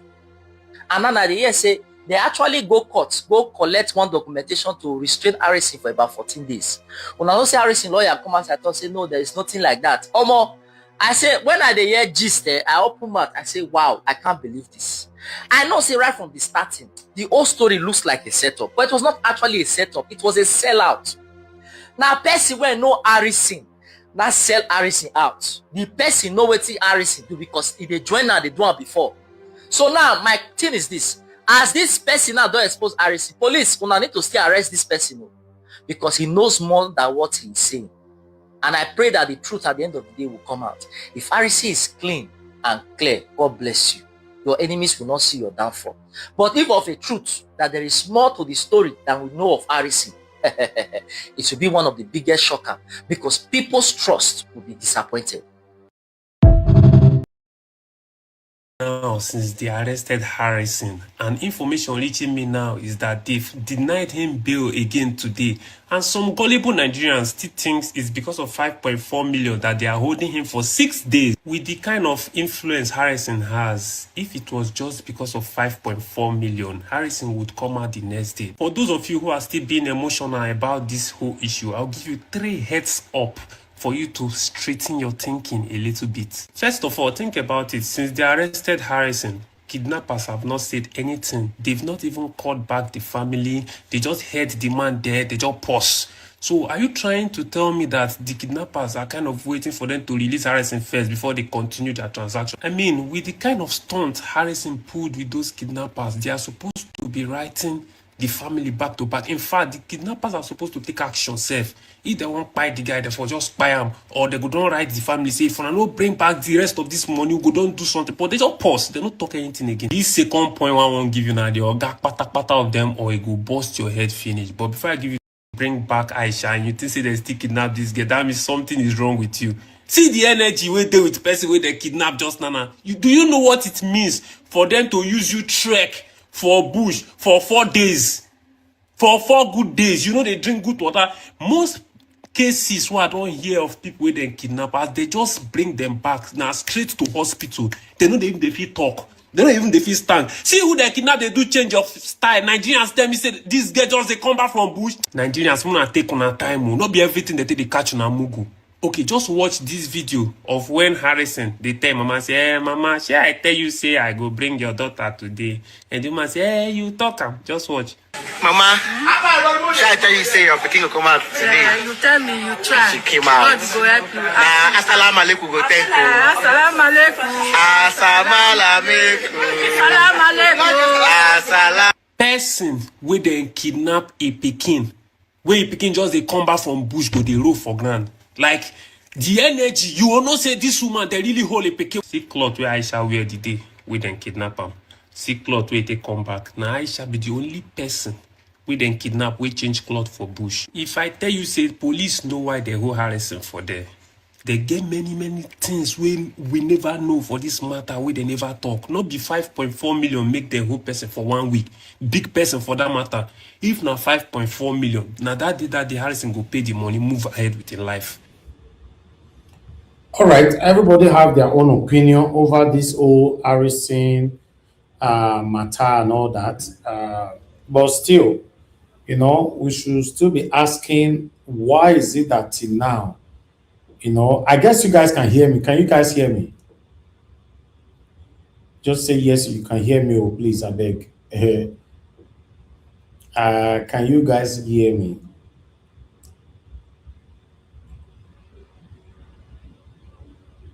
All right, good. Okay, wonderful. Okay, thank you. Okay, now, you know, everybody have their own opinionism when it comes to anything, you know, but this particular matter, yes, there's a reason why the government are still holding, the police is still holding Harrison till now. Obviously, they will let him go now. They'll definitely let him go, not be, you know, I don't know, whatever that happens, you know, maybe, except there are other information they find out about him. But his activities was very, very suspicious. You know, my main concern about this Harris matter, and I be say, you know, I just noticed yesterday somebody called me after our show that this Harrison matter triggered so many things on my own platform and many other platforms. I was like, what? Why? What happened? He said, did I notice that some group of people, you know, they deliberately did not talk on this matter and all that, you know. So the person went on by saying, you know, I can notice that. So I don't want to make anybody vex anyway. But I want to say this, you know, because she continues, she said a lot, but still, I want to say this. When they eat too much for soup, when they eat too much for soup, blind person go notice him. You don't know what that character mean? That parable mean? When they eat too much for soup, blind person wey want eat that soup go notice him. You know, go notice him for a mouth, oh, he go see him, say they eat too much of this soup. Everybody just lock up when it comes to Harrison. This is not nice. And these have happened so many times on social media, not just on my platform, so many times. When it comes to this kind of area, you see, so people will deliberately just lock up. How long are we going to continue like this? Mr. Simon, please talk to us. Thank you, sir. Good evening to you. Good evening, sir. Yes, sir. Talk to us. Good evening to you. Can you hear me? Yes, sir. Go ahead. Talk to us. My own submission, not say too much. And also, I first talk at last, I say, what did the guy do? So, you don't get I don't know the police say for Nigeria. Now, I talk, I don't be say, I was going to be a dope person. Not be down one. Any tribe at all, they don't get the right to go to this kind of business. Because this is our business now, now. So, they go now, many people that they talk, many people they come outside. What the person they pour, what they get not they pour for inside. So again, this and every guy pour. As that guy talk, we talk, it makes sense for my ear. See, since we they don't, this is how they for prison. Nobody don't. They don't buy person. They say they will me they come out where they begin to negotiate another money or anything at all. So plus not the guy from Nigeria now they go do those business of you know. I don't know. I suspect that woman suspect of every woman can say not get it right. They're going to do a security work or police work where we say they're not trained and for the first work.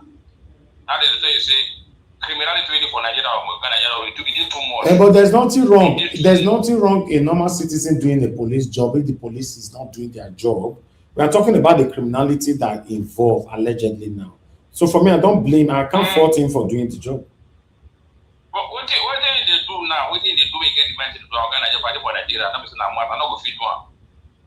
Exactly. I know why, because I would say I'm not going to feed one. I get why I not feed one. I would say for money. Some people they go extra mile because of money when they want to see you. Some people can do any dirty job because of money. But me, I don't go feed. I don't go feed. I don't feed the kind of job they do because I don't understand the problem at all. But now where to chop? And then they gain out for this dynamic be like that. As they really talk about the talk. Then also they bring money. They see now they think they become business for Nigeria. 100 million that they bring for that. Where they want to see that kind of money? Where they want to see that kind of money for Nigeria? 100 million. They think they become business. Kidnap or they kidnap. They come and say, don't know who you're the D. They know who they do. So they will begin tackle this security for Nigeria. And after the election, now they just focus I felt like I said Tinubu no go. You know they see anybody, not get time. Keep Tinubu not see anybody for Nigeria, not get time at all. Now after 2027, after I don't win 2027, we finish. Now I go couple people require that time. Now the plan, the target that also to 2027. How do you come now for PDP for APC now? Now 26 will be now. 26, right. And he will say that 27 now. Now as for Peter Obi, normal for the capture for this thing. Nothing me, I'm not saying anything for you. Peter Obi, you don't want to for Labour Party. You don't want to for Labour Party. They just get your own fans for them because Peter Obi feel for other party. People they interview people. Many platforms they look for her. But if Peter Obi just go now like this one time, because I said that platform go they crumble. You know, APC go enter the exactly. Now the time when I take that. Yes. After they take that time. If it will be mentioned, if you don't mention a party, now APC will put there go spoiler. Now go spoiler one time. I prefer to me wait 2026, wait one for PDP. Where you okay. If you don't like this, not the goes. If you don't like this, not the go. You don't get the money. This spoiler because the party will go on. We don't take when they don't get money. They're not strong. So at the same time, maybe if you go down in it, I don't know. Or if you go down court party, but a small party now you see go. But for now, may just rest, may not go get that, may the report that they push out. But this is what they're going to do. So this is a Labour Party are going to do now. Now we keep party, now APC party, we did Labour Party so. But I'll be saying no. That day about met. Allegedly, no one carried the no one replaced Peter Obi for this Labour Party. This Labour Party. This man this. Now that Baba met, no one will be flat for that place there. Thank you, sir. Okay, thank you, sir. Thank you very much, my brother. I appreciate you, sir. Anyway, I support what my brother Simon said. If Peter Obi want to announce a party 4 months to, if possible, constitutionally, by the rules of INEC, 3 months to 2 months to, then let him do it. Yes, let him do it, because if you really mention a party just now, all those witches and wizards will go enter inside, create another faction for inside.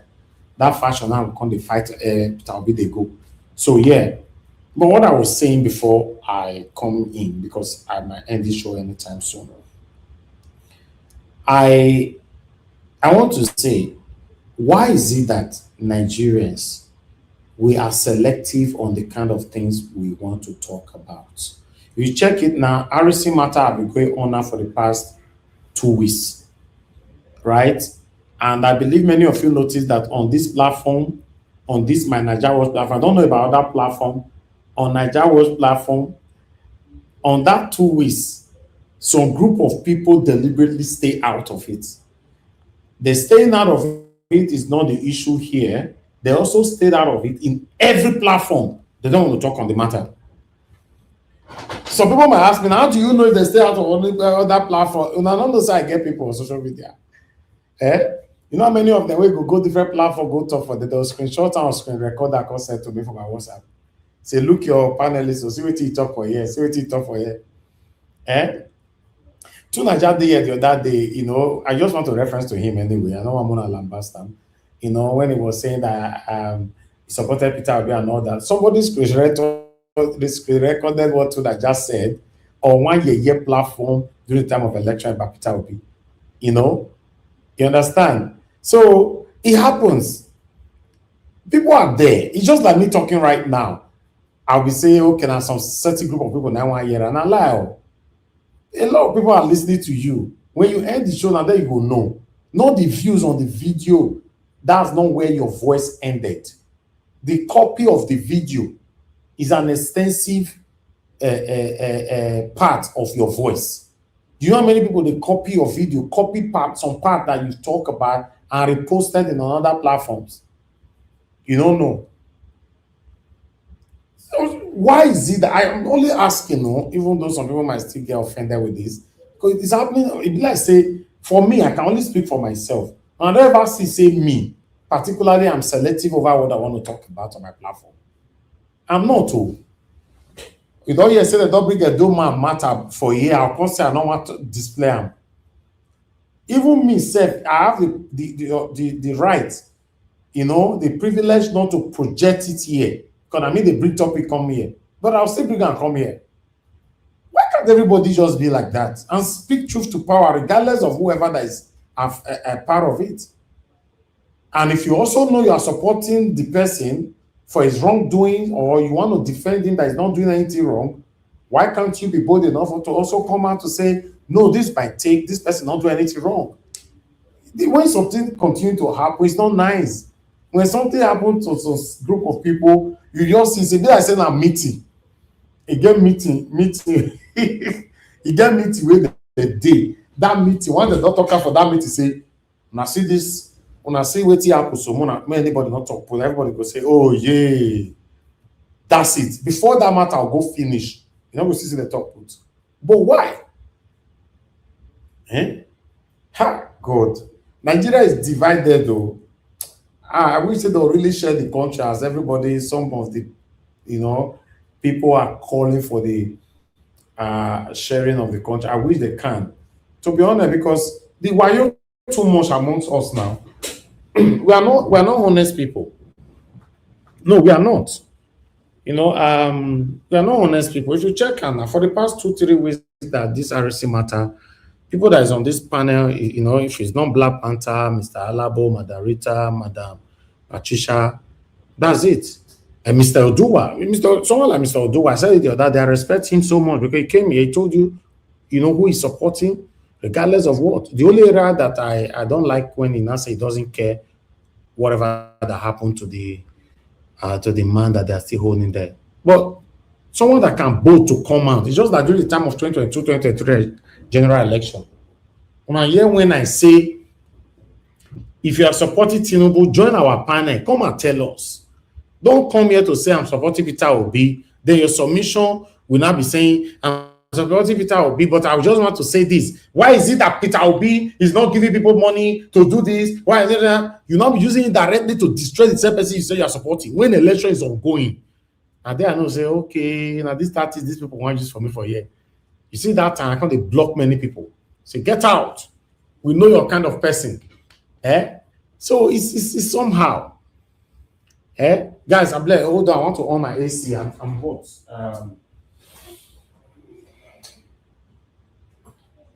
So that is it. It's just crazy when it comes to things. When it comes to things that is not favorable to us, things that you don't want to hear, either you don't form busy, you don't form sick, or you don't form travel, you just form something. My people, it's not nice. It's not nice. I don't like it like that. It's so discouraging. For me, I want to see people who can come in and say, no, RC is my person, or he's from my place, or he's my in-law, he's my brother, but regardless of what, I don't support him. Or RC is my person, I support him 100%, he did not do this thing until he come out, I stand by him. There's nothing wrong with that. No, you're wrong. It has to get.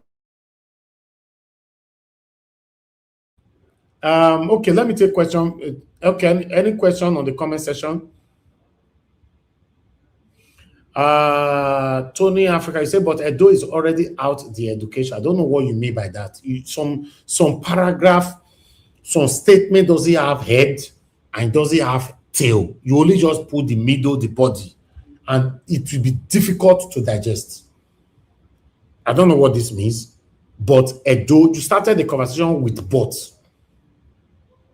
Normally, you shouldn't start any conversation with bots in the whole world. But Edo is already out the education. I cannot digest that. I don't know what you're talking about, sir. So rephrase, retype, and put it properly, then I'll get what you're talking about. Anybody else there? Quickly.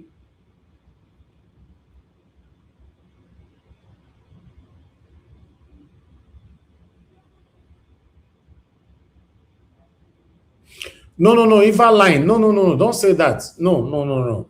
I'm a very good observer on all social media platforms. I'm not talking about only here. You are not a baby now, Eva line. You should know what is trending on social media platform. If I end my show right now, you can join another show immediately. You can see another flashy show, suggested show. What is trending is what is trending. Then check the group of people that is talking on it. That's what I'm saying. Check the group of people that is talking. Leave my platform. That's why I don't talk about these things. Because some people might think it's all about because of my platform. No. Leave my platform out of it. Let's talk about it holistically.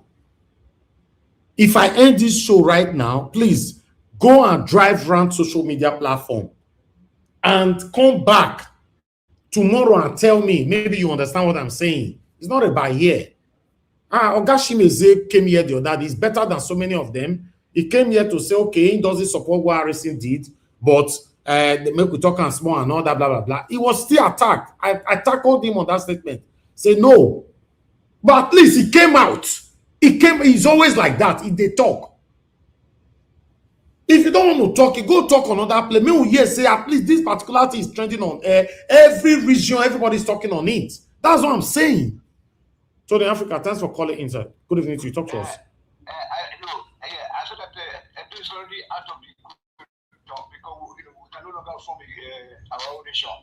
Oh, okay. That's what I mean. Not education. It's just my keyboard. Exactly. So you can see the division. You can see the division in the state. I know you and myself we did our best to be tribalized and to people, but you can see what is going on. Even in this city right now, even the second people look at what is going on. What I say, look at what is going on. Look at the in-service being me. All right. How people versus this. All right. And the next one is that. So the best, but we still have a chance. Let us work with where we belong. There's nothing wrong in Edo being part of that Yoruba space, which is not a tribe like Ijebu's, like the other. Because right now we're just being, pushed out of this system because they want to take over our local government. They want to take Ibanke. They want to take some places in Ovia. They want to take some places in Ekpo. It's our local government. Nobody's there. Everybody's just looking, going on its individual. The state is not working together as one. You know what I'm saying, sir? And I also saw Madam Rita also posted something on Nigeria World Group on Thursday last week, where it was said that how we greet in our various localities. It's not the time to be preaching all this disunity. And those people are the same thing. See that the same people. We have to work together as one brother, one sister. You know what I'm saying? All this division. Because Madam Rita, I still suspect to. Allegedly, she's not a Benin woman. She's one of those people that came to settle in Benin, and they are the one trying to create division. If you go to Obi, you have people like that also. Obi, you have them in everywhere. Okay. What do you want to do to go from Kokoedu? Okay. From Ososo, from Ora. Thank you. I don't know Benin people. From Oma. I don't know Benin people. We have the same teacher. From Use. So, my brother, sir. Thank you very much, sir. My brother. Oga Tony, thank you very much, sir. I appreciate you. Yes, sir. Okay. Anyway, Mr. Tony came from a different angle, but still, I'll just leave that right there. Black Panther, you said they go wrong, they can't hide and all that. Yeah. For example, Black Panther from day one, he supported Harrison. Black Panther is a proud Edo man. He supported Harrison and all that. I lambasted on him at him very, very deep here, even more than Gashimize. But listen. Because 2027 they come, I want beg una. Anybody who they support, not come here with deception. Just come here, tell us who they support. We go let you come talk. The wayo way they within us just too much. Come here, see why they support. Many of you are too fake. It's not nice. Can't you be proud of who you are supporting? Can't you be proud? Why they say why you fool everywhere? I don't understand. Some specific topic will come, everybody go, you're busy. You want to tell me say everybody busy? The biggest ethnic group in the world, my Igbo people, they are the biggest. If I just say the word, though I'm exaggerating, but you can't compare those people with them. Everybody, you're busy. Is it because Harrison is an Igbo man? How many people have you seen that called into this show is an Igbo man talk about Harrison? For the past 3 weeks, you are here to defend the indefensible. There's some kind of defense statement you put there, you make me vex. I'll just count you as one of them. Don't do that, please. Thank you, Madam Deborah. Please talk to us. Good evening to you, ma'am. Yeah, good evening, Mr. Elvis. Thank you, ma'am. Yeah, good evening to everyone. I just called specifically because of that man, see, Mr. Tony. Yes. You see, Mr. Elvis, I think you need to talk to him. You know, he calls on platform and calls the name of people. He always calls to talk about people instead of him to make his own submission. If you don't agree with what someone said, you are free to make your own. To say what you want, but he always come on the platform rather than making submission. He comes to talk about people, and I think that is very, very disrespectful. Yeah, it is. The other day, I made my own submission, and he came and was just being. I was being very rude. I was listening to him. In as much as you want to come on air, you don't have right to disrespect anybody. We all come to this platform because of the respect. I don't call into anyhow platform to talk. It's because of the respect we have for this platform. That's why we call. And for him to always call and disrespect people, and if you have a right to disagree with what somebody said, then you make your own submission. But coming personally to just attack people, like now he's calling Madam Rita's name and saying she's not, that is very, very rude and very, very insulting. That day I made my own, that's my own personal submission. If I don't agree with what is going on and I express how I feel, you have a right to say, I don't agree with that. Then you say your own. But to come and start attacking people personally, I think is very, very disrespectful. Okay. To be honest with you, that day, I'm happy that you try to tell him that, look, people have a right to feel the way they feel. But I think allowing him to keep coming to disrespect people like that, I think is not nice. To be honest with you, that day I felt somehow, and I feel if people like this can be coming to disrespect people, then it's like discouraging people from coming to express how they to express themselves. You have a right to disagree. On that, we always tackle him on that. But today, he didn't disrespect Madam Rita. He disagreed with. Well, I don't even know what Madam Rita posted. You know, not here. But calling on people name to say, to always make references to people, I think it is not nice. Okay. You can come and say your own what you want, but don't always come for people. Yeah, yes. If he disrespect people, I always tackle him. So everybody know me for that. But he's fond of doing that. Yeah, that's what I'm saying. Fond of doing we always tackle him. But for today, he did not disrespect Madam Rita. He said Madam Rita posted something of disunity. What he did to me, that the way he make reference. No, on yours, yes, he disrespected you and I tackled him. I didn't like it. No, did you hear my submission that day? Yes, I did listen, but he should not keep coming on air to think he has a right to just be disrespecting people. It's okay to disagree with people. You can come if you. I feel what is going on in Nigeria. I'm not saying anything that is encouraging me, and I have a right to express how I feel. If he feel he's happy with the government and he wants to express himself, he has a right to as well express himself.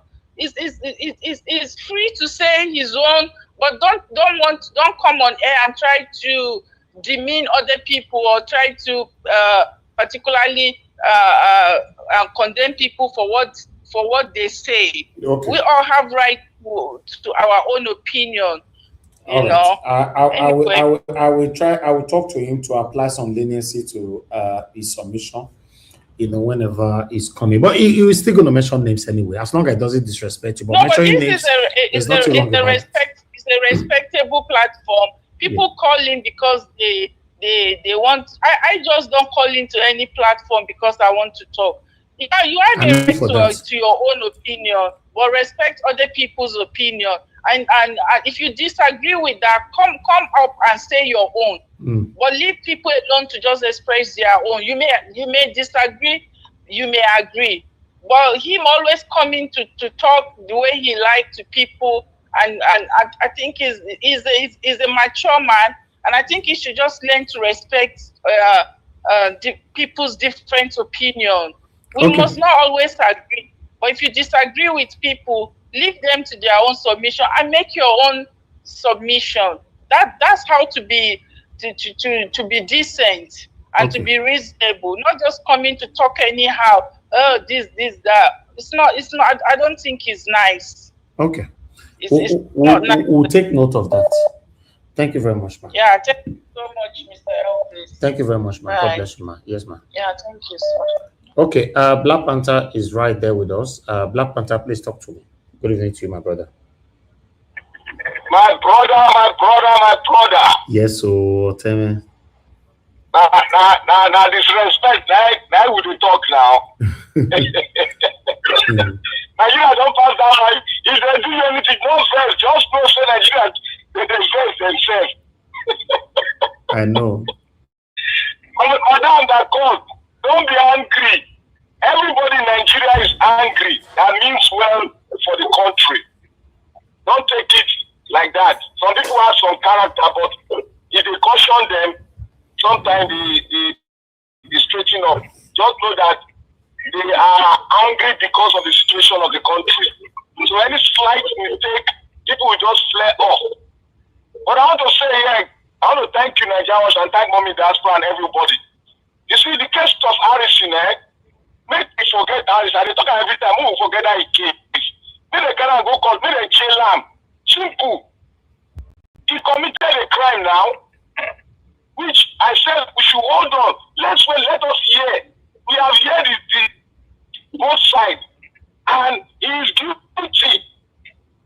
Therefore, let the Nigerian police, I say to the Nigerian IG, let him take this case to the Federal High Court. Let justice be sought, and let them continue to investigate how they will bring back the man. Simple. We cannot just hold on to one thing and we talk every day. We have a lot of things.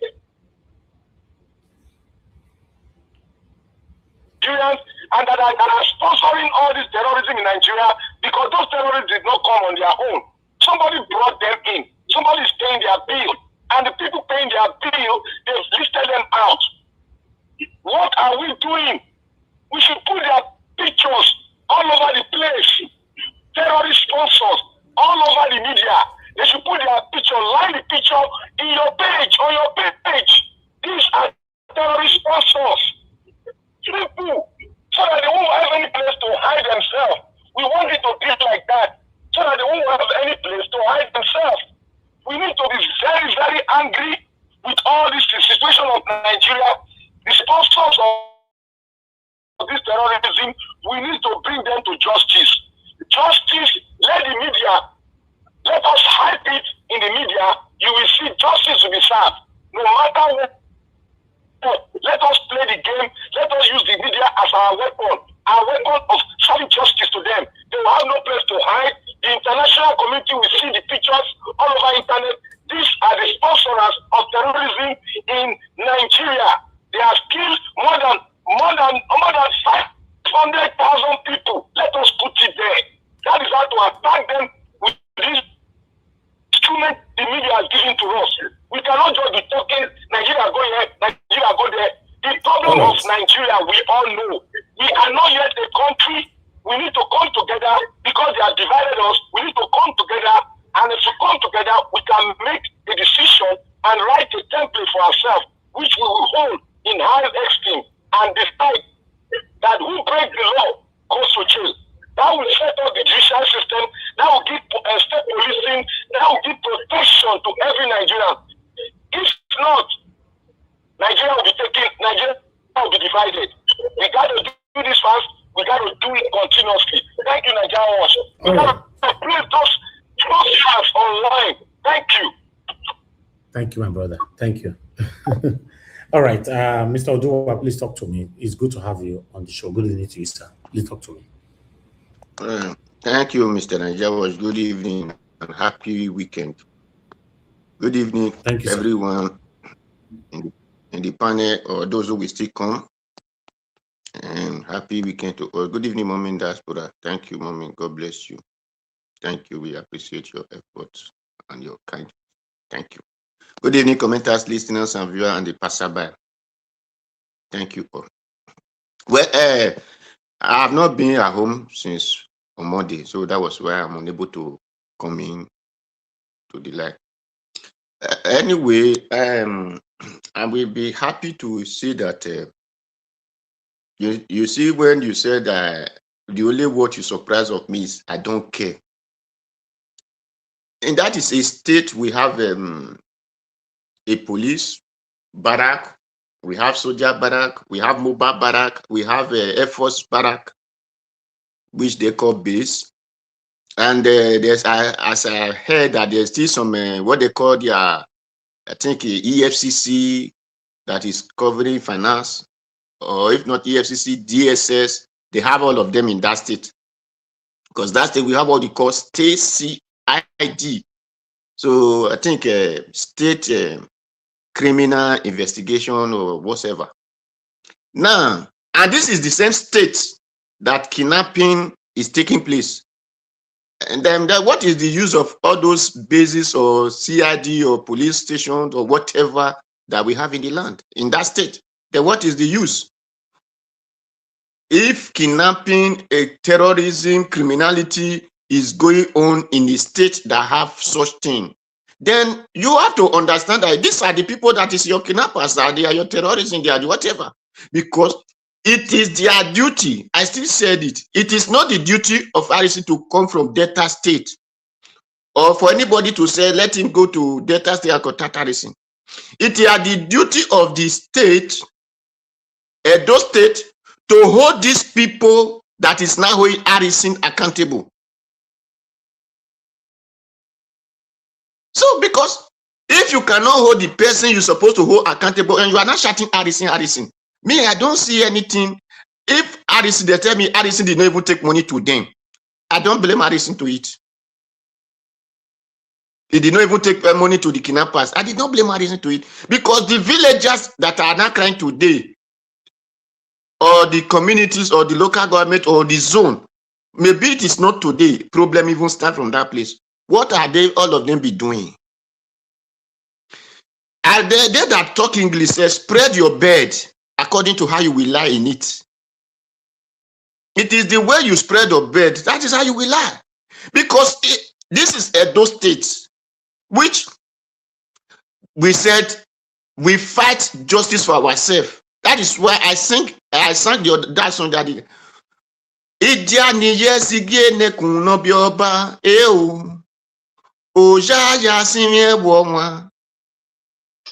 You have to take the pain and the courage to say, my land must be good for me. We have Osumbo, Anini, Ofege, and so on in that state. This is where police, I think Osumbo was police inspector, that we are backing criminality up. But because the people were from the state, it was difficult to hold. And that is why if anybody could have hold Anini or whatever, then the Osumbo, the police inspector, what is his name? Anyway, let me use the police inspector will go for that person who Anini. So this is what I can say is playing in what happened in Addison case.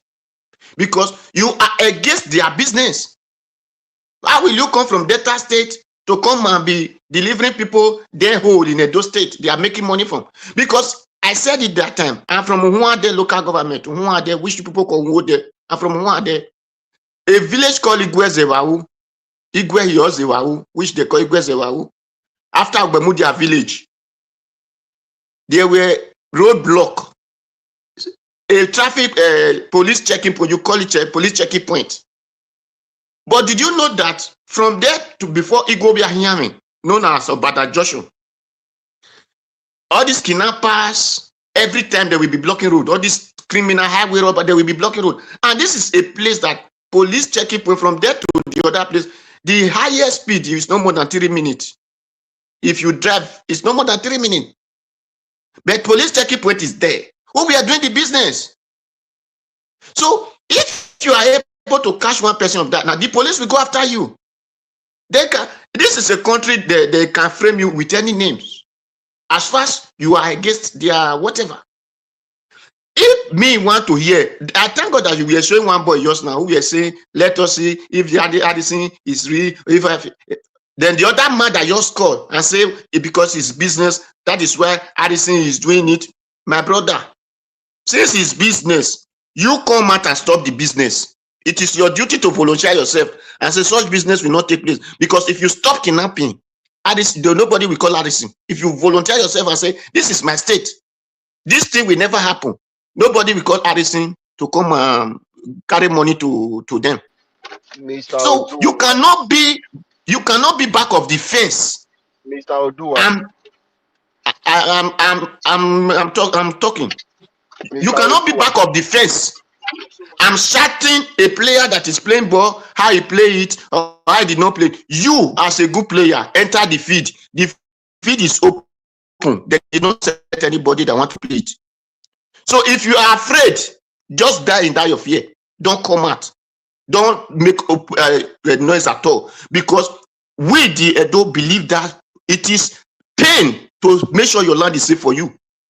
Okay, let me even say something. Like the other kidnapping they show in Facebook that day, we are watching to YouTube, in a side of Ovia. There was no single Fulani there. It is our neighbor brothers. So those who claim who are claiming Gelegele, it was all their names. It was only one Yoruba name that was there, whether the person is from Delta or from Ondo. It was only one Yoruba name. But the rest name, we are that name. But if those people were not catch, what would they say? They will say it's Fulani. So, but me, the only one thing I said, and that is what I will stand. If you know, because I always said when it was happening in Udo, the other one said it did not concern. It concern you. My Edo people said, who knows war? Or we if it happened in that village, you said it did not concern you. One day it will concern you because after they finish in that village, they will come to your village. Today, the entire north is sacking. When they will start in first community, the other community did not care. After they finish that community, they enter the other community. That is why when the Kanu start is shut, I was supporting him. Some of ignorance Edo and Delta people, they were calling me supporting Biafra, this, that. Even the platform that was, Magnus Uraka said they should remove me, said I was supporting Biafra. But these are the same people that are talking about Unadi Kanu and he was fighting for the justice. When I was telling them that this thing, if these people finish here, they will come to your state. Support this man agenda. I did not say go and support him. This agenda is what every of us need. It must stop. It must stop. Volunteer your community. Okay, if we have 7 community in one area, everybody there volunteer. If a foreigner come, because you must know person, there is nobody that will come in the community that will say, I did not know my person.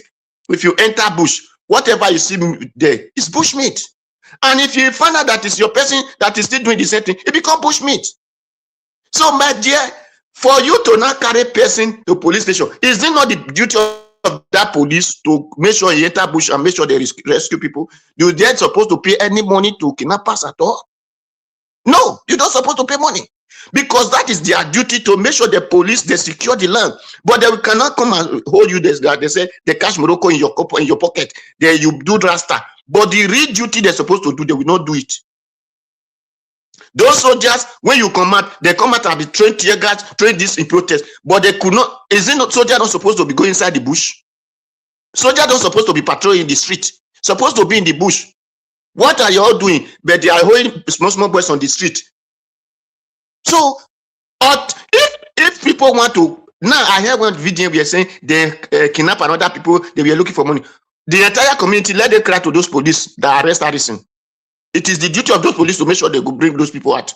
Because Harrison don't have this thing right to ATM to know where they are calling, where the signal had it, or when the Nigeria police, the Nigeria Air Force, the Nigeria soldier, the Nigeria whatever you stupid name you might give to them, they have the right to enter into V-Mobile, to Eda Mobile, to say these people, we want to know where they are communicating from.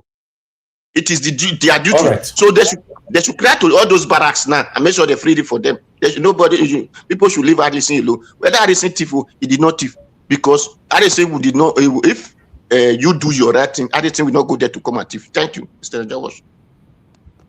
Okay, thank you, Mr. Oduwa. I appreciate you. Our Dream Nation, my brother. I beg, talk to us. Good evening to you. Niger was telling Oduwa making no criticize Tinubu again, no. Exactly. No, I don't need to tell them. I dey wait for the day we go do one. Making no do, because me, I will really be upset with Oduwa. The way you are talking like this, you are an elderly man, and everything you talk. How can you be encouraging evil? Do you know the evidence? Do you know things? You are talking as if there is no fact in what is happening. I beg, don't make me go they talk like this and I no greet my brother. Good evening, Naija, for what you do. God bless you. Mommy Diaspora. I beg, don't come and mislead people here. Don't come and say this kind of thing now.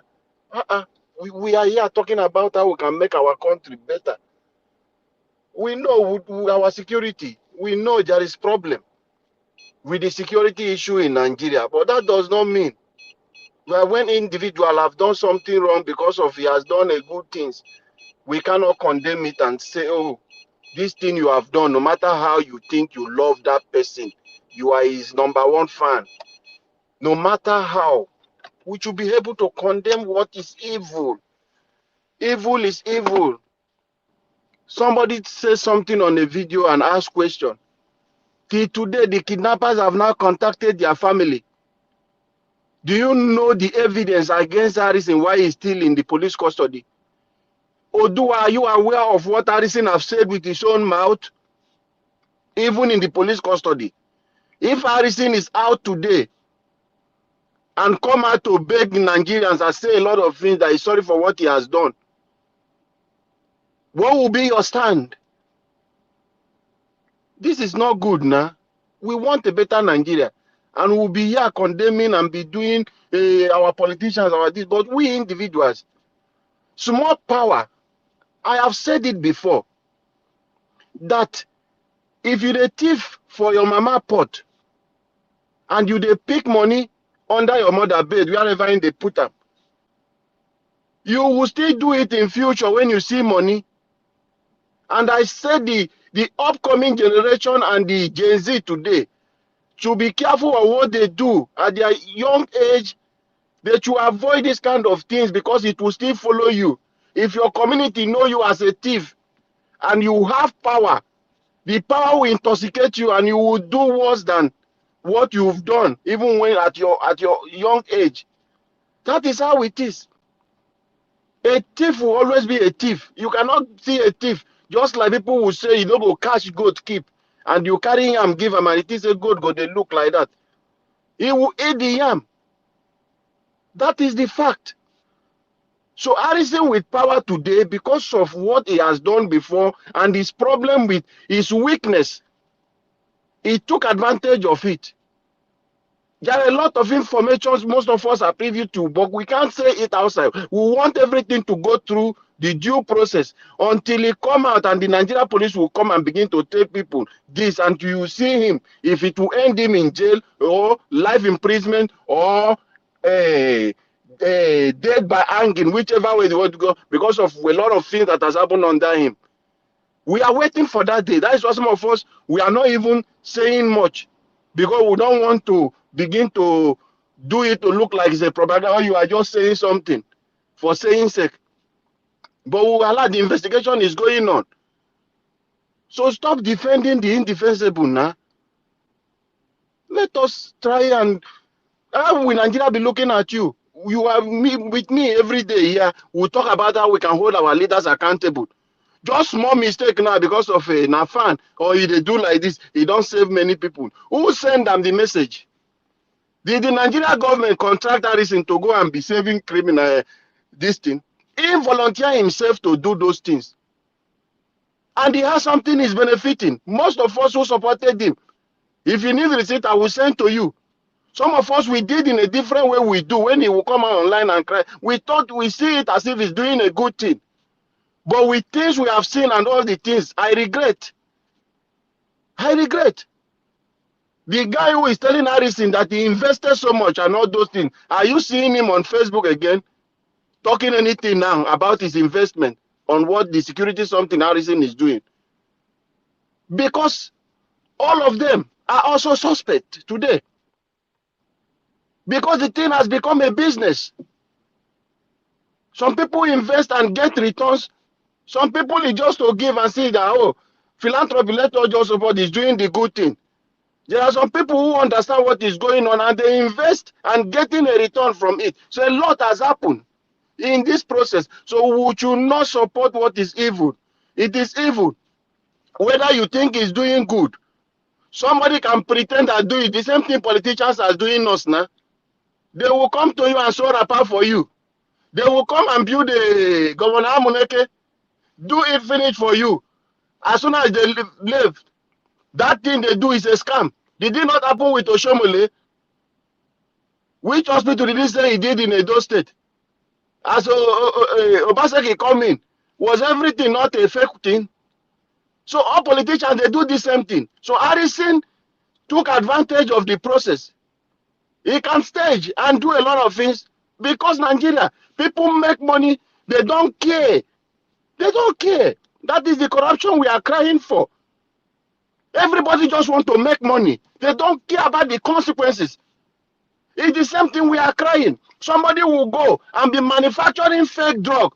Even his mother will take that fake drug and die. They will go and buy limousine and bury the mama. They don't care about the consequences. Those are the things we are saying. It must stop in Nigeria. Let us see how we can fix our country. The change has to begin with you and me. Because everybody today who are in government, they were one citizen like you on the street. But what has made them change? Festus Keyamo, he was somebody, an advocate of a good governance. Can Festus speak today of good governance? Can Festus Keyamo, how many of you know when he was following this our great man, this lawyer? When he was following that man, may his soul rest in peace. Everybody respect Festus Keyamo, but today he has tested power. His language has changed. He is not the only person. So for us to make our country a great place, we must deny ourselves, make sacrifice. You believe in God, that is why Jesus told you, you must deny, kill this your soul, kill this your body, not your soul. You must destroy this flesh. Because the flesh is our problem that will make you see money and say, oh, let me pick. You will not think of, oh, why do I have to pick this thing? It's a bad thing. That is when you begin to calculate, how do you justify what is bad? This person, they do am now. So we have made it as a way of life. Majority of people crying online today, you and me that is talking today, give you power today. Your color of coat will change. People will not understand. We must stop this to fix our country. We must begin to retrace our steps and think of what can we do. Let us deny ourselves. Make that sacrifice that our leaders have failed to do. Remi Tinubu told Nigerians that, oh, we are rich. We are not coming for the resources of Nigeria. I have not seen any budget in Nigeria. The Senate will say this money is coming from Tinubu, that they want to use it for their transport. It's from Remi Tinubu, that they want to use it for every flight they will be going abroad. They have not contributed shit to Nigeria Post with all the things they brag. But they are wasting, dissipating our resources for nothing. We must stand and begin to deny ourselves of a lot of things for us to make sacrifice for the country. Not a natural cake. When it favors you, you keep quiet. When it does not favor you, you cry out. When it's somebody who is close to you, oh, it's not a good thing. Why do you want to blame him? You are blaming the security agencies. But you are here every day condemning Tinubu. We are here every day condemning politicians. Meanwhile, we are not nothing far from them. So we as a citizen, we must change our behavior, our perception, our attitude, our belief about our Nigeria. We must change that belief.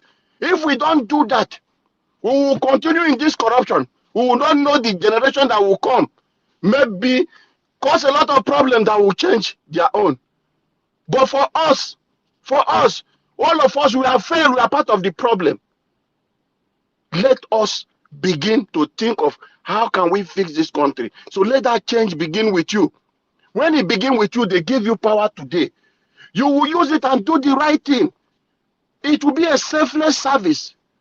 But everyone going to office today is my turn. I have suffered so much for this party. They have remembered me. So nobody cares about service anymore. It's about their selfish interest. Selfish interest. Look at what is happening in my state today. Look at that useless person. They will put they force him on us. Yes, we can force him on the people of River State. He rig him into office. Today, do what they turn River State into a caricature, into a place of people who don't know what the kind of politics that is going on in River State. No significant development. Everything is on standstill because of people's selfish interest and hungry for power and control of resources. Where is the people? Where is the people that we sworn an oath, they all sworn an oath to protect the lives and property of those people? What is evil is evil. There is no way you will paint it. That is why it's called evil. That is why Fela said, why are you calling it corruption? Thief is thief. Stealing is stealing. Why do you want to change the language and begin to paint it name? Why would you see a terrorist and begin to give him name a bandit?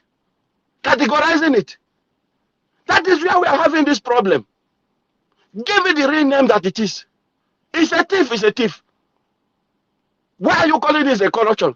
Somebody stole money, took you, change it and say it's a money laundering. It's very unfortunate, my brother.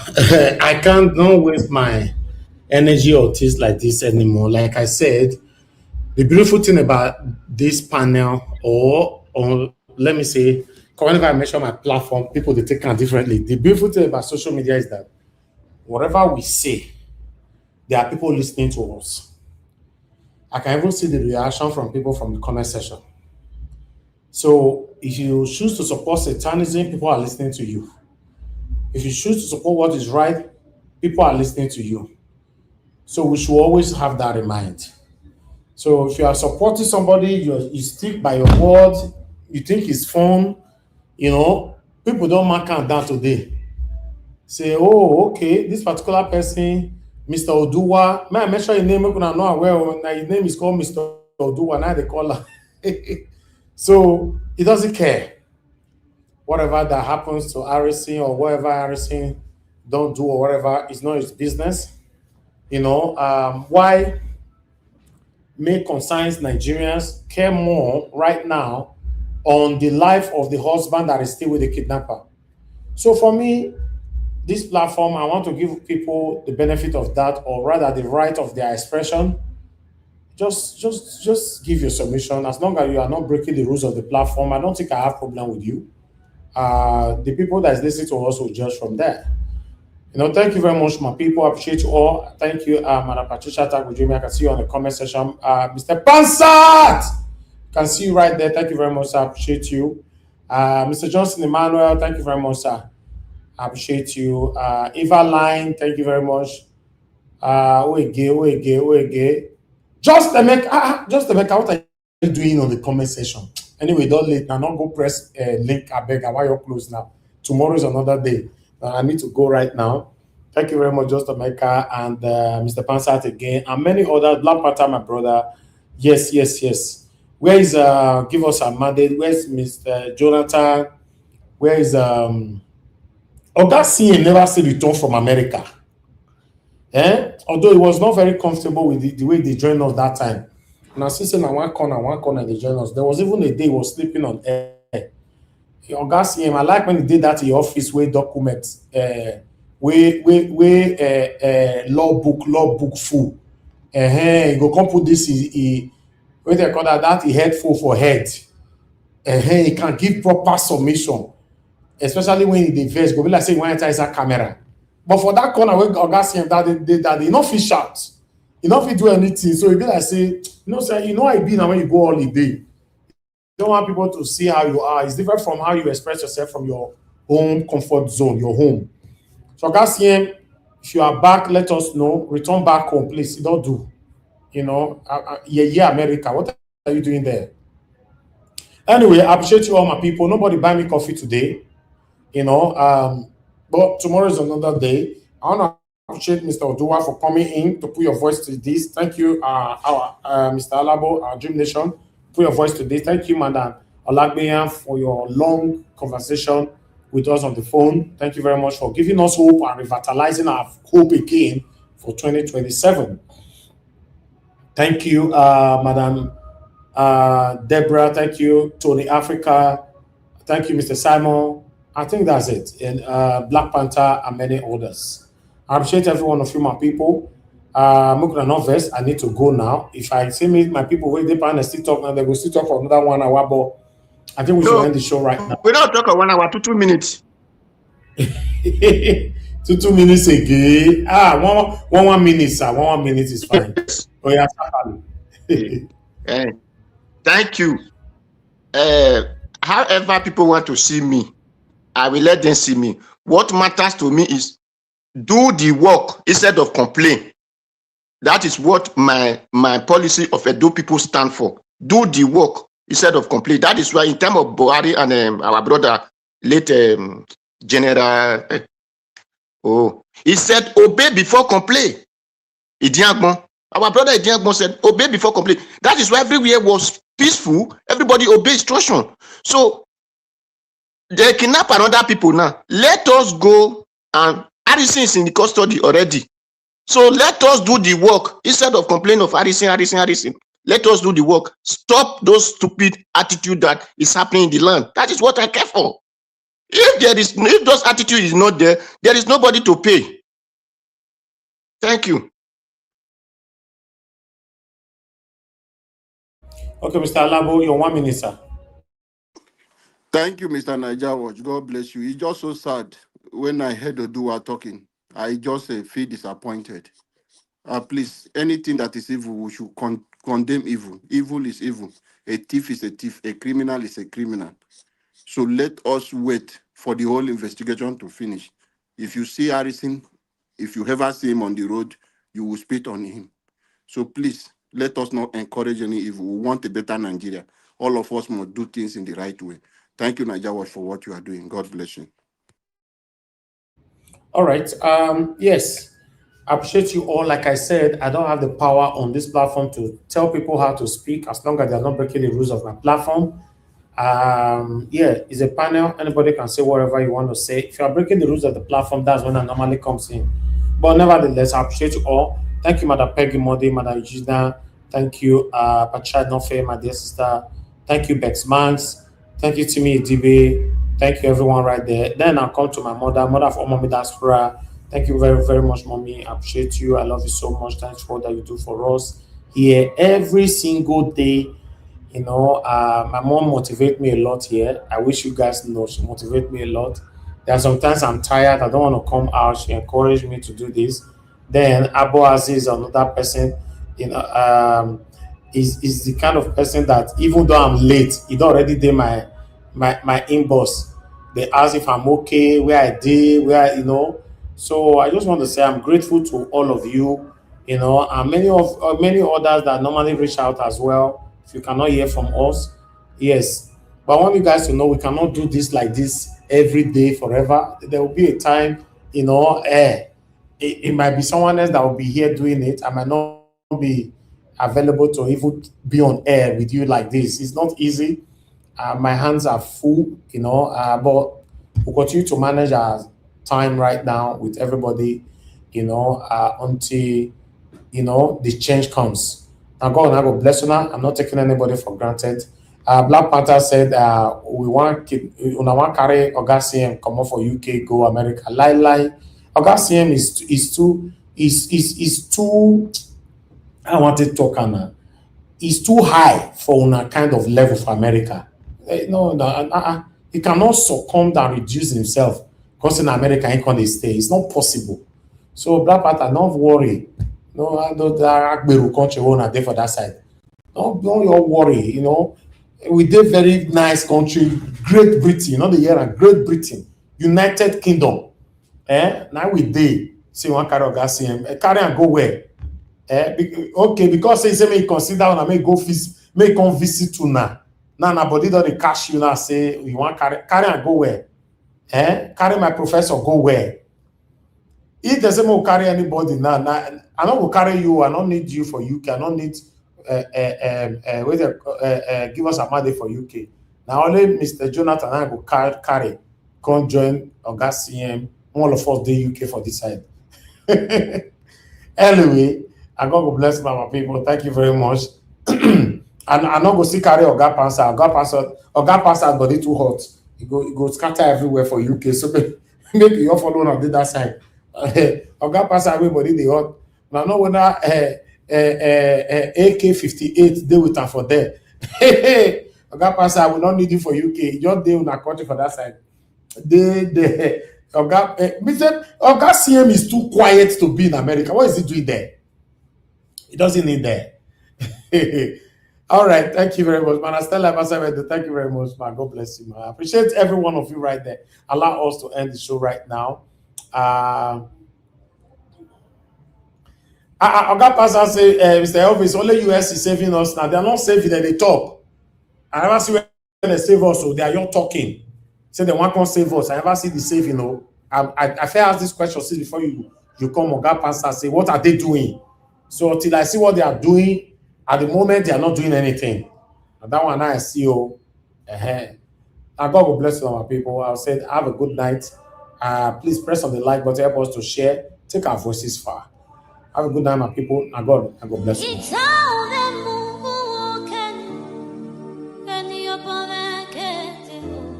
That's right.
No